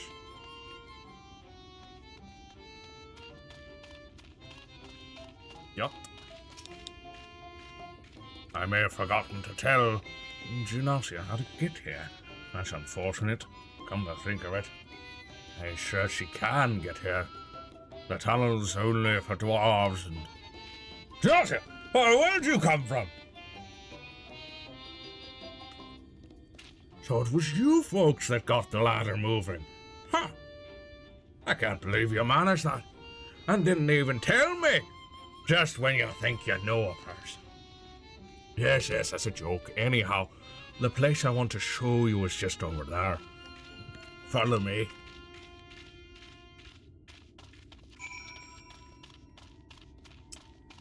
Where did... Okay. Alright. Oh, you know what? Phoenix time. I can fly.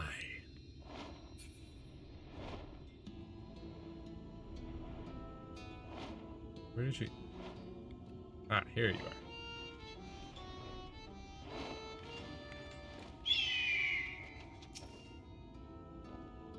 Did you just kill a Sin Eater over here? Nothing to worry about. This monstrosity came flying at my face. Rudely, I might add. When I unsealed the old tunnels, but everything's under control. Uh-huh. As you can see, I gave it an old-fashioned dwarven decking. A dwarven decking?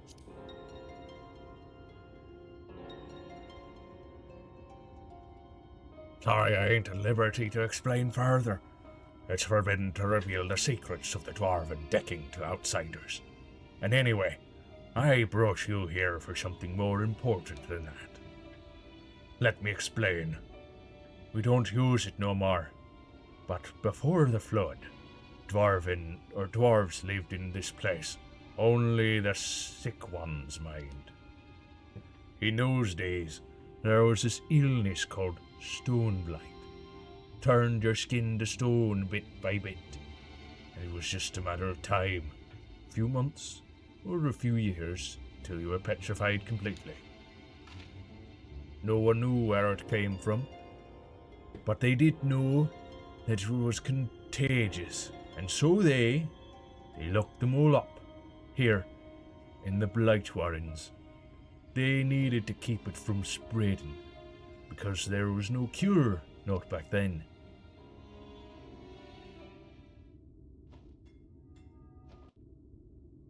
Oof.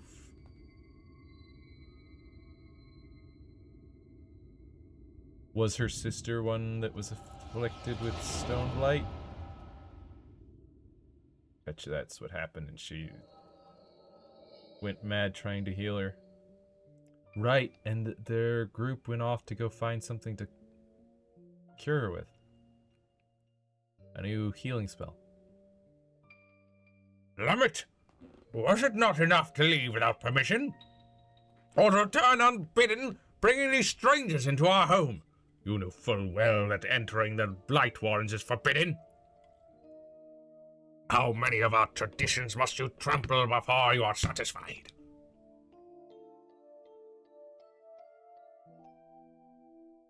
If you shall refuse to respect your heritage, you have no place here. As head of the council, I hereby banish you. You are no longer a dwarf. Begone and never return. Begone! Woo.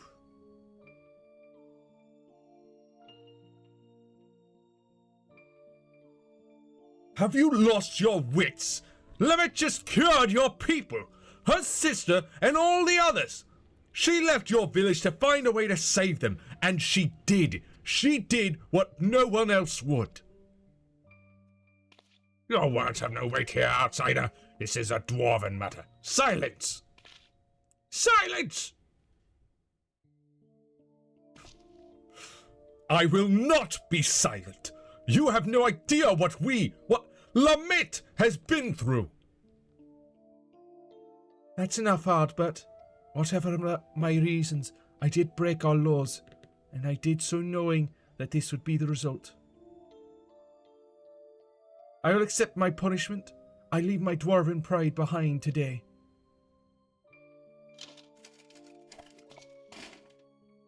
Lemmet.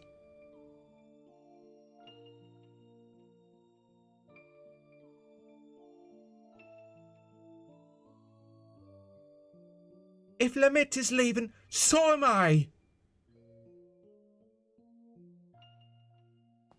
You probably didn't think much of us after you shoved us in there to die, but it was awfully hard to breathe. We all took our helms off.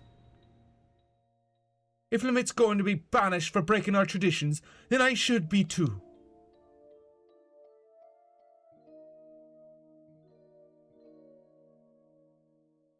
As the young lady says, none of us is perfect. It ain't right what Lemmet should be the only one punished for it, especially seeing as she was saving us.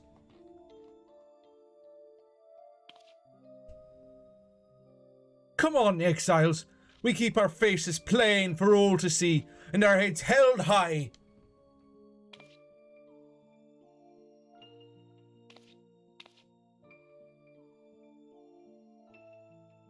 Oh, everyone.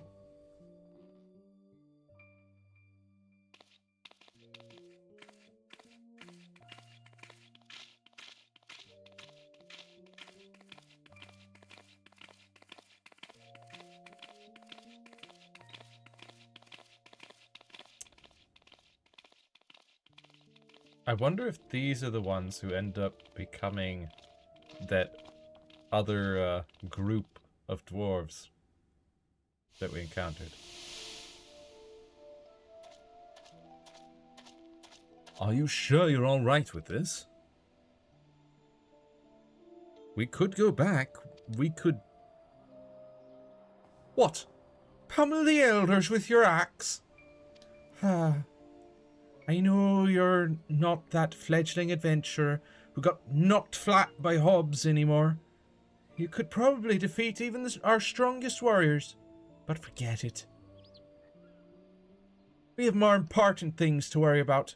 We still haven't found what caused the illness in the first place. If it really is the Shadowkeeper again, well, you know what we have to do. If this is what it takes to save our world, I will give up my home and more, Ardbert.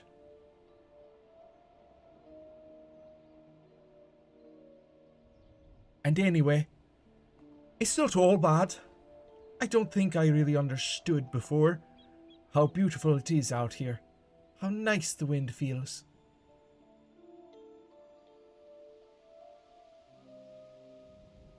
It is nice, isn't it? And for what it's worth, I'm glad you're here, helmet or no. Ardbert, thank you.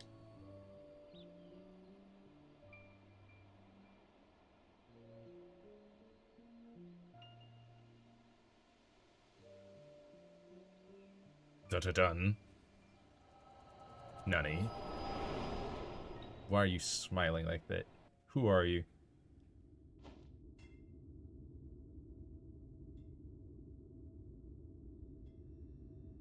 Hey, hop, daughter, ugly.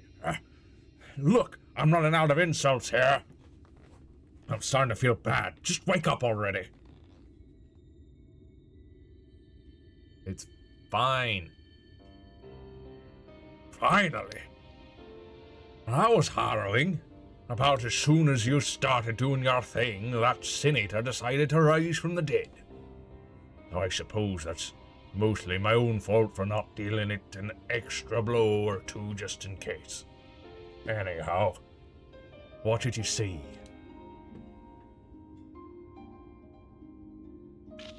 I knew it. I knew that Limit was the one who cured Stoneblight. It had to have been. She saved all of them. And they exiled her for it. And the head of the Council of Elders.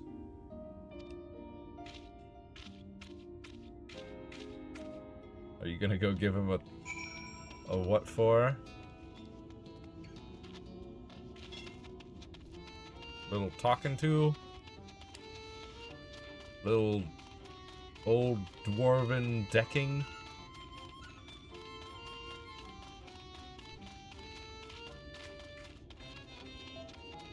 There you are, buddy. Oh, sorry, I suppose I wandered off. Got caught up in my own thoughts. Actually, can you give me a moment? Or maybe a while? Not sure what to think is all. Don't want to keep you from your other work, so see you later. Level 80! Do no harm one. Gyat isn't drinking. Uh-oh. Gyat always drinks. Oh, hello there, Genosia. Hey, you hammer-brained imbecile, your mother was a hobgoblin.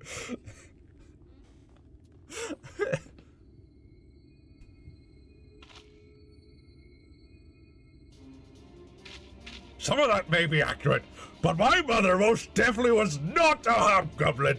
Are you sure you ain't getting her confused with your own mother? Ha! Hammer-brained. I never thought I'd see the day when you took to friendly insults, partner. That really helped me. Thanks. I was so busy dwelling on that business with Lamet that I almost forgot the news I had for you about Sofracin. You remember that Sin Eater I killed in the Blight Warrens?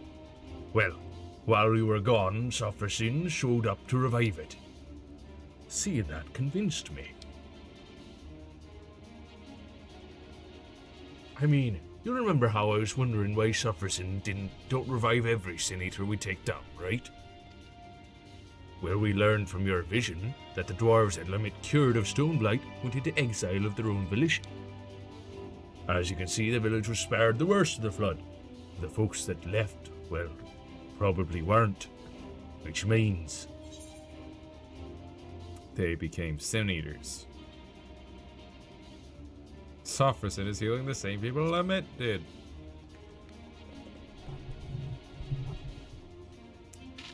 right. It's the only thing that makes sense. Those poor souls couldn't go back to the village, so they got caught in the flood. They became Sin Eaters, and Sofracin is still saving them, even now. And that gave me an idea. As we figured before, Sofracin ain't alive, but Limit wanted to so badly to heal those dwarves that it's still following suit, like a reflex its body can't forget. Last time Limit saw those folks she healed, they were helmetless, leaving their home for the last time. She probably never forgot the sight of them, and so Sofracin goes around healing helmless dwarves to this day. You see the solution, right? Helms! Impossible. Or incredible. That's the stupidest thing I've ever heard. It sounds too simple, I know, but it'll work, I tell ya. Sofracin is healing helmless dwarves on pure instinct. Anyone wearing a helm, it won't think twice about, seeing that it don't actually think at all. Now, whether clapping a helm onto Sofracin will keep it from healing itself, I can't say. It'll depend on whether the thing sees itself as just another helmless dwarf. It don't seem to have much in the way of self-awareness, so I think it's worth a shot. Fortunately, we won't need to wait to find out. Came around not too long before you did, so if we kill the right sort of Sin Eaters, should still be close enough to notice. Let's get to it. Bow, bow, bow, bow.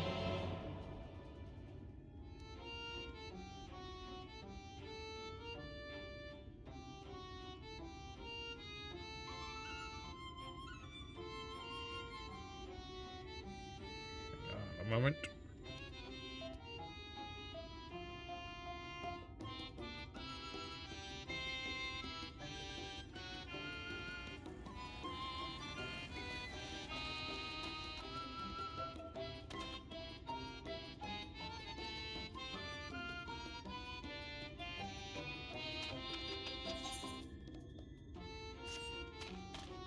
Out west we go.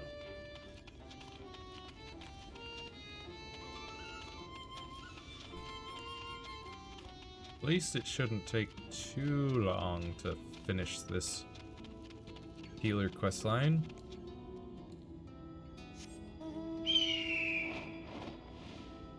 This might even be the final quest.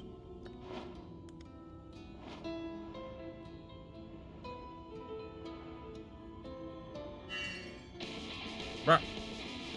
No. No, no, no. Scraw! Yes, right.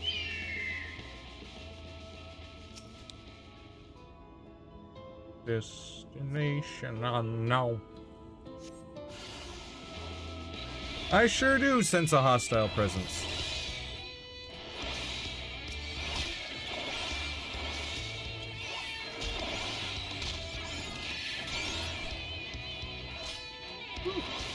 Okay.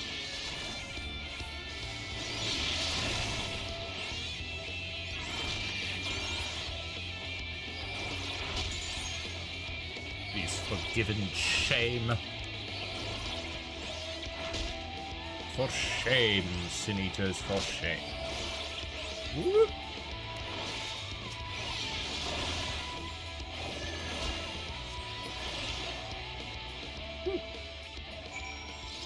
Okay, I done did it. Oh, I gotta move on to the next. Listy creation doses these guys for him.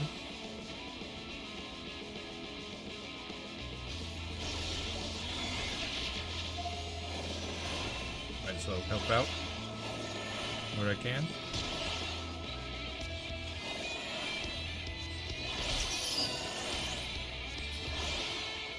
There you go, buddy. Maji, or Maji Jiru Majinga.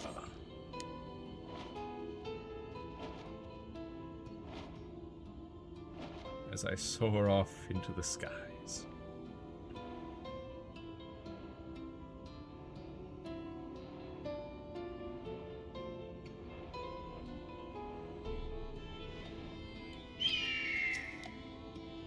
Next group of senators.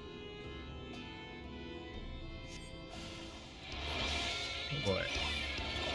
3 this time.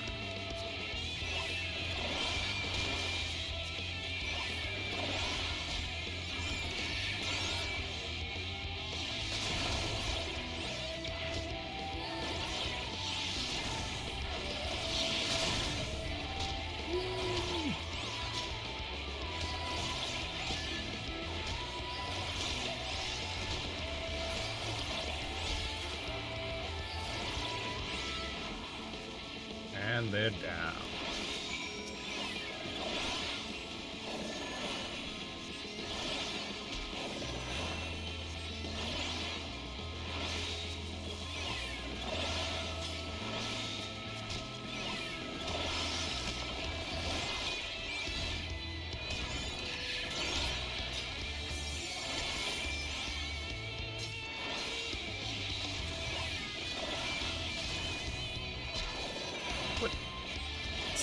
Oh, you son of a...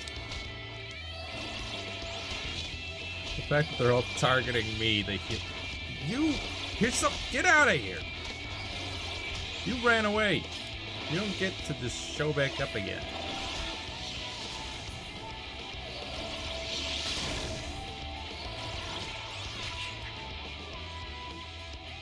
we go. Onwards.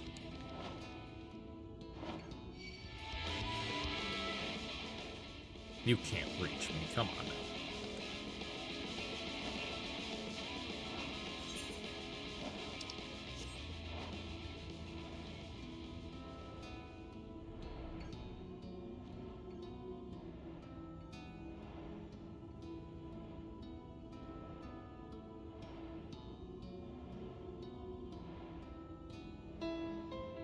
There we are.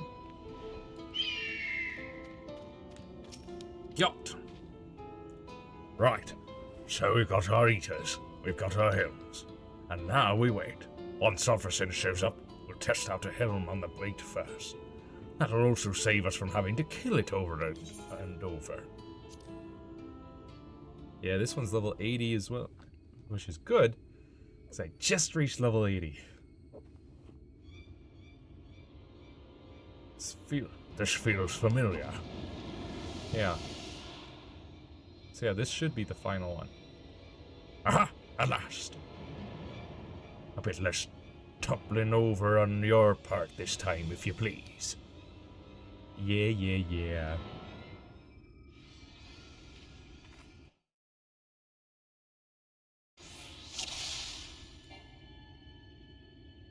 Duty commenced. Wait for it to be distracted with the healing.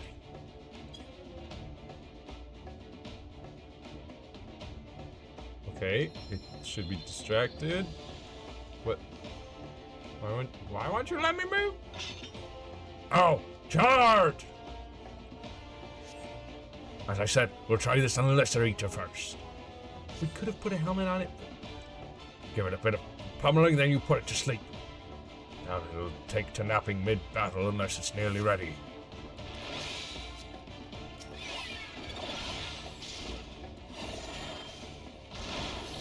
Yeah. Actually, right at you.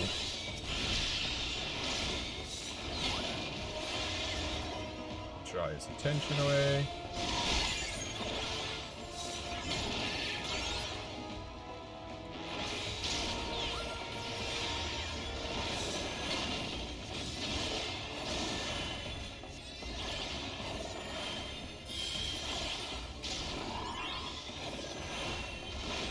So, do I propose? Yeah. Let's get that ugly mug of yours covered up. Yeah! Ain't that a sight?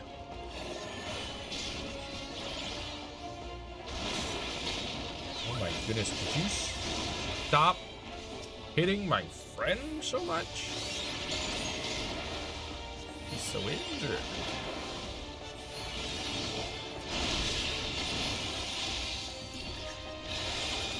Sit right there. Like for us, I brought extra helms in case of emergency.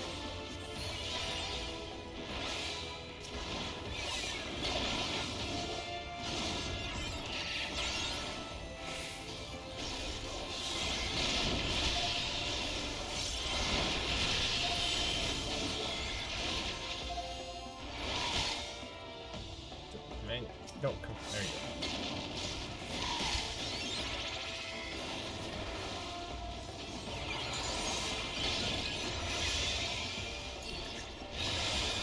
Protection.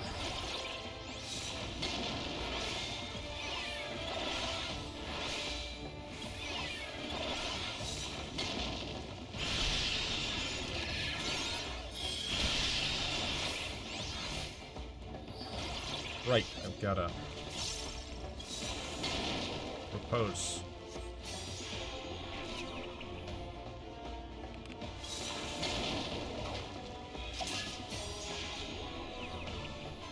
There we go.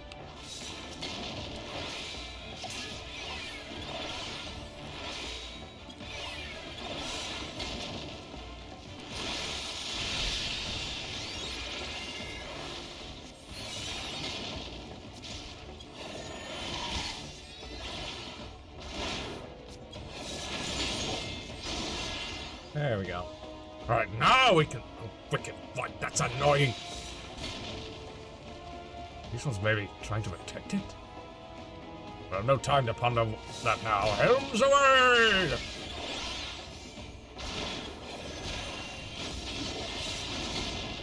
Oh my goodness, dude. Could you maybe not take so much damage? Could you maybe use your defensives, please?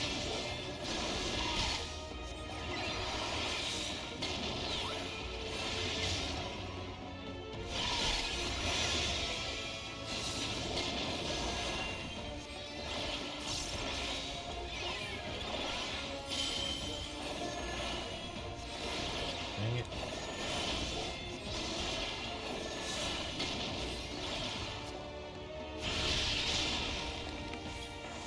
I think that one's ready. Yeah.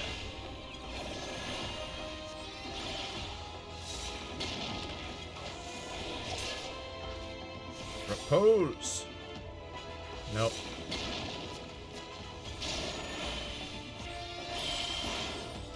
Yeah, come on.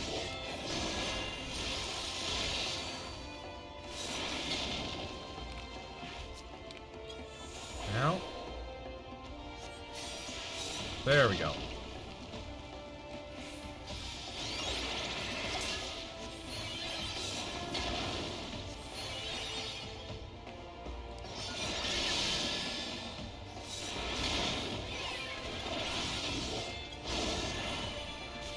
Now we can finish this thing off. Looks like they've stopped coming. Now get South for them with everything we've got.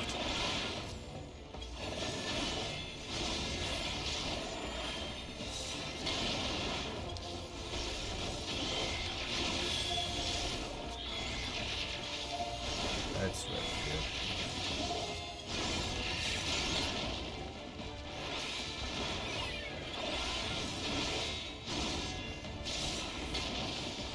Oops. Yeah. Basher. Slap a helmet on her. Perfect. Now! Hold still. Ah! Uh-oh. Ah!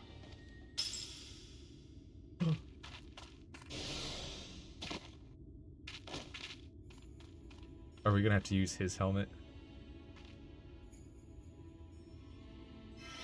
Scout's helmet.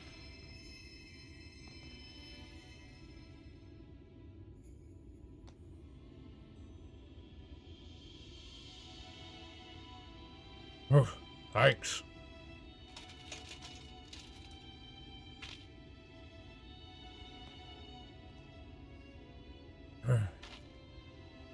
The helm got it even worse than I did just then. It was our last one.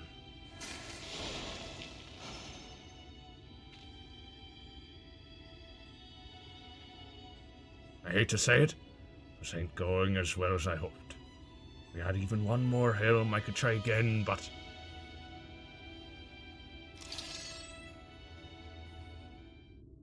Wait, we do have one more helm.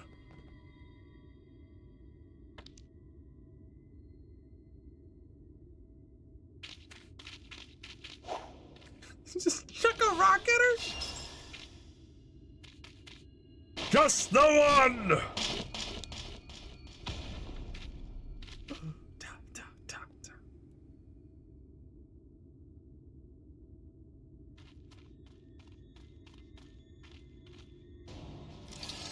Way to go, Gyat.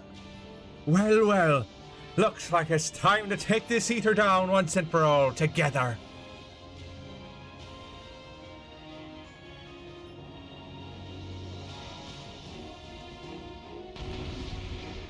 Indeed.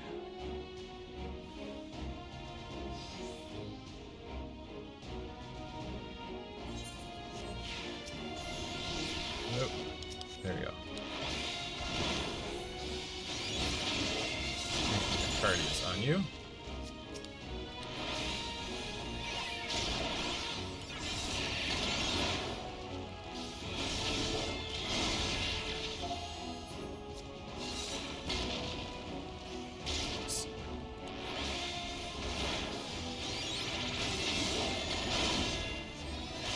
Yes, I was right. No healing.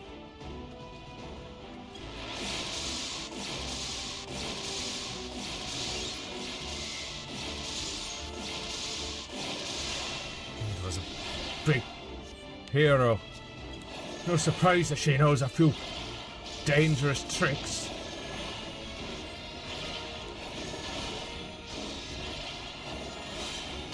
She's suddenly a lot harder to kill for some reason.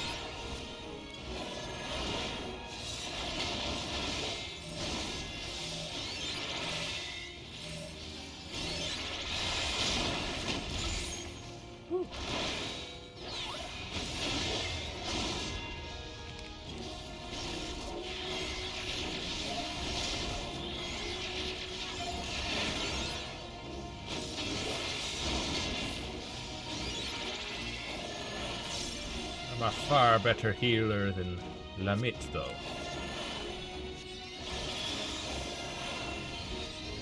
Oh. Okay.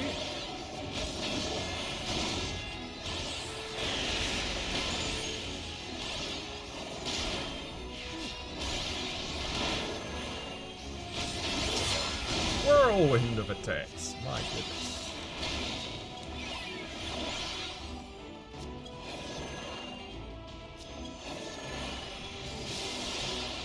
Oh. Try not to die.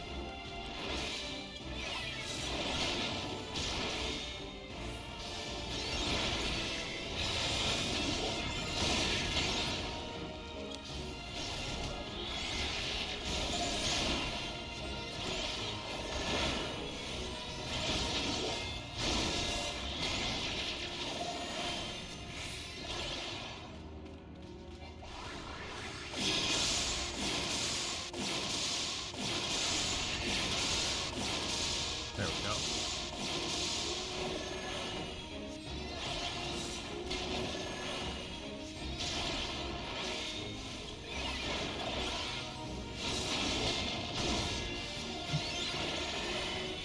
And she is dead. Yes. Nice, nice.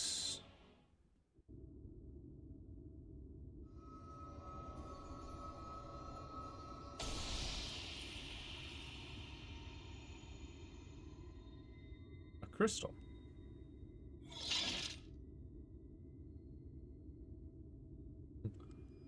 Ha! Take that, you pasty! What? Crystal? Pretty sure that belonged to Lamit. That's how she traversed to our world, the source. What's that you got there, Janasia? Some kind of crystal?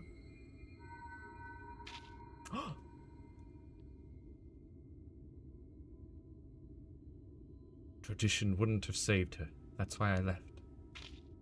That's why I left.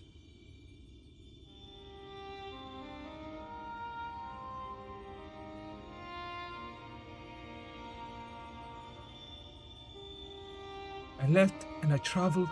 I met Ardbert. We found our companions and together we searched. Are you her? Lamit? Listen, I called you a disgrace before and... My journey was not an easy one. To save my sister, to save them all, I faced 1,000 foes. I know! I understand now! And I'm so...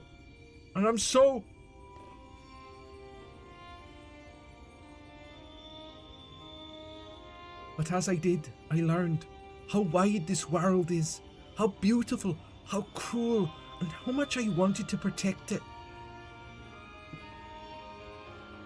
Perhaps it should have been easy for me, then, to give up my home forever, for a greater cause. It wasn't. It hurt so much. But you bore it! You forgave them! You survived! Yes, It hurt, but I survived. Because they were there. Because he was there. Ardbert, you stubborn idiot. You sweet boy. You never did understand what you meant to me.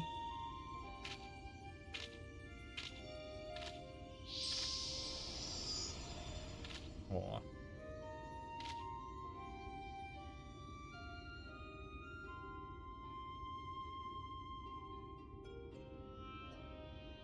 Rest well, Lamit. You are the best of us.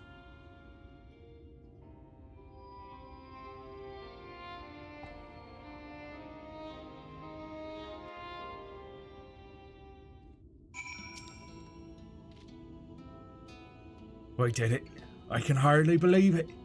This calls for a drink at the Crystarium, don't you think? If that silence is you wondering if I want to go home, well, I can't. I showed my face to you, didn't I? Broke our rules. So I'm thinking I'll give Lamit's way a try. Live proud as an exile, just like all the other folks that she saved. Ah, don't make that face. It's nothing that a little liar won't solve.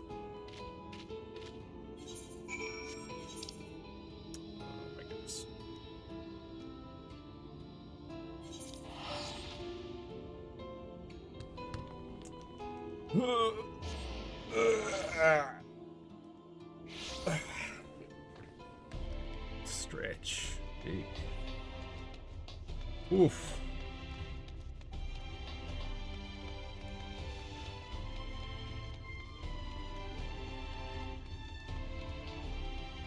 Musica Universalis.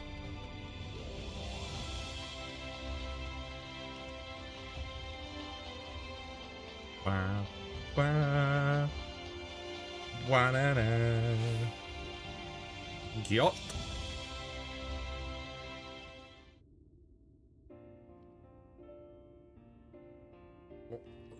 Ah, that's the stuff. Can I help you? You're staring, really staring.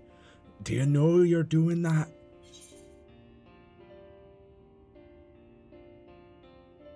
Exactly how much have you had to drink?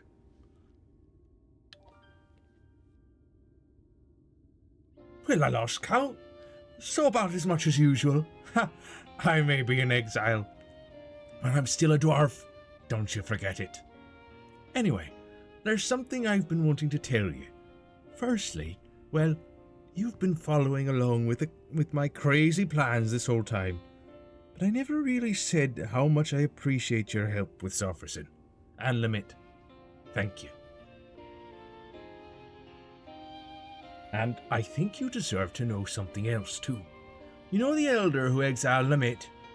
That was my great-grandfather. He's remembered as the greatest warrior of our kind. I always wanted to be just like him, to be strong, honourable, protect our traditions. But Lamit, she saved so many from their suffering. Us dwarves might not even be here today if she hadn't cured Stoneblight. And he took away her home. Forever. It's hard to see that as anything other than cruel. Tradition is important, but it's not the only important thing. Kindness, empathy, love. This world and the living, breathing people in it, they matter more. That's what I learned from all the folks I shared drinks with, from Lamit, and from you. And I intend to keep learning, here in this city, with my face plain for all to see, and my head held high. So you know where to find me, next time you want to share a drink. I know our job is done, but you'll always have a place at my side. You hear? Nodders. Quest complete. Speaker for the Honourable. Achievement unlocked. Nice. We got some hefty materials. Some sevens up in here.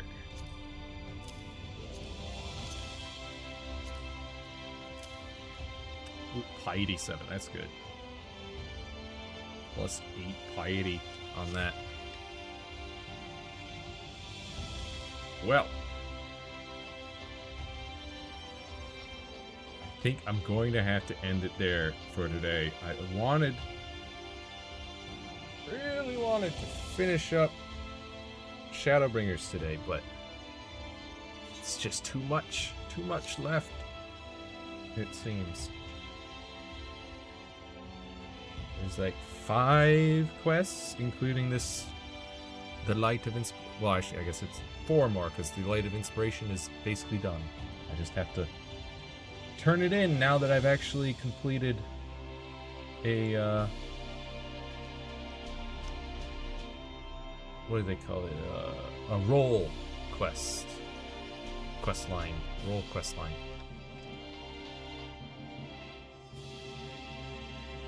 But there is still left a dungeon and a boss fight and at least, what?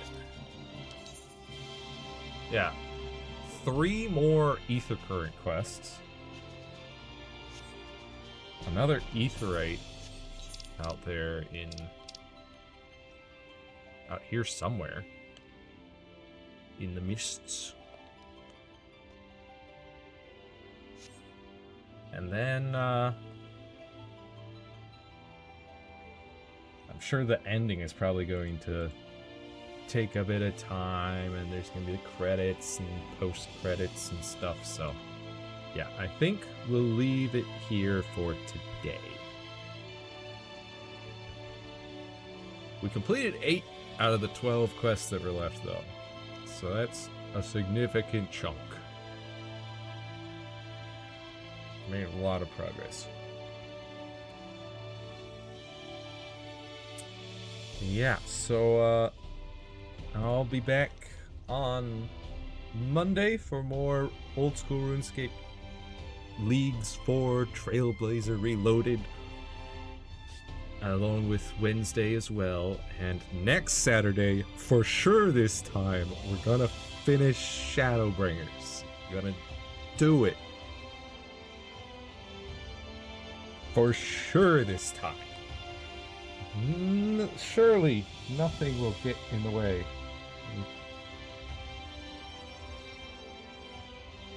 So I will say, I will be starting a bit later than usual, because I've got going to an event called Wreaths Across America. Basically putting wreaths on veterans' graves and stuff, and that is an event that takes place all across America.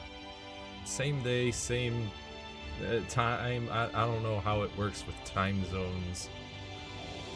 I assume it's just at noon wherever you happen to be. Whatever that noon time is to you. At any rate, I will see you next mission. Bye-bye.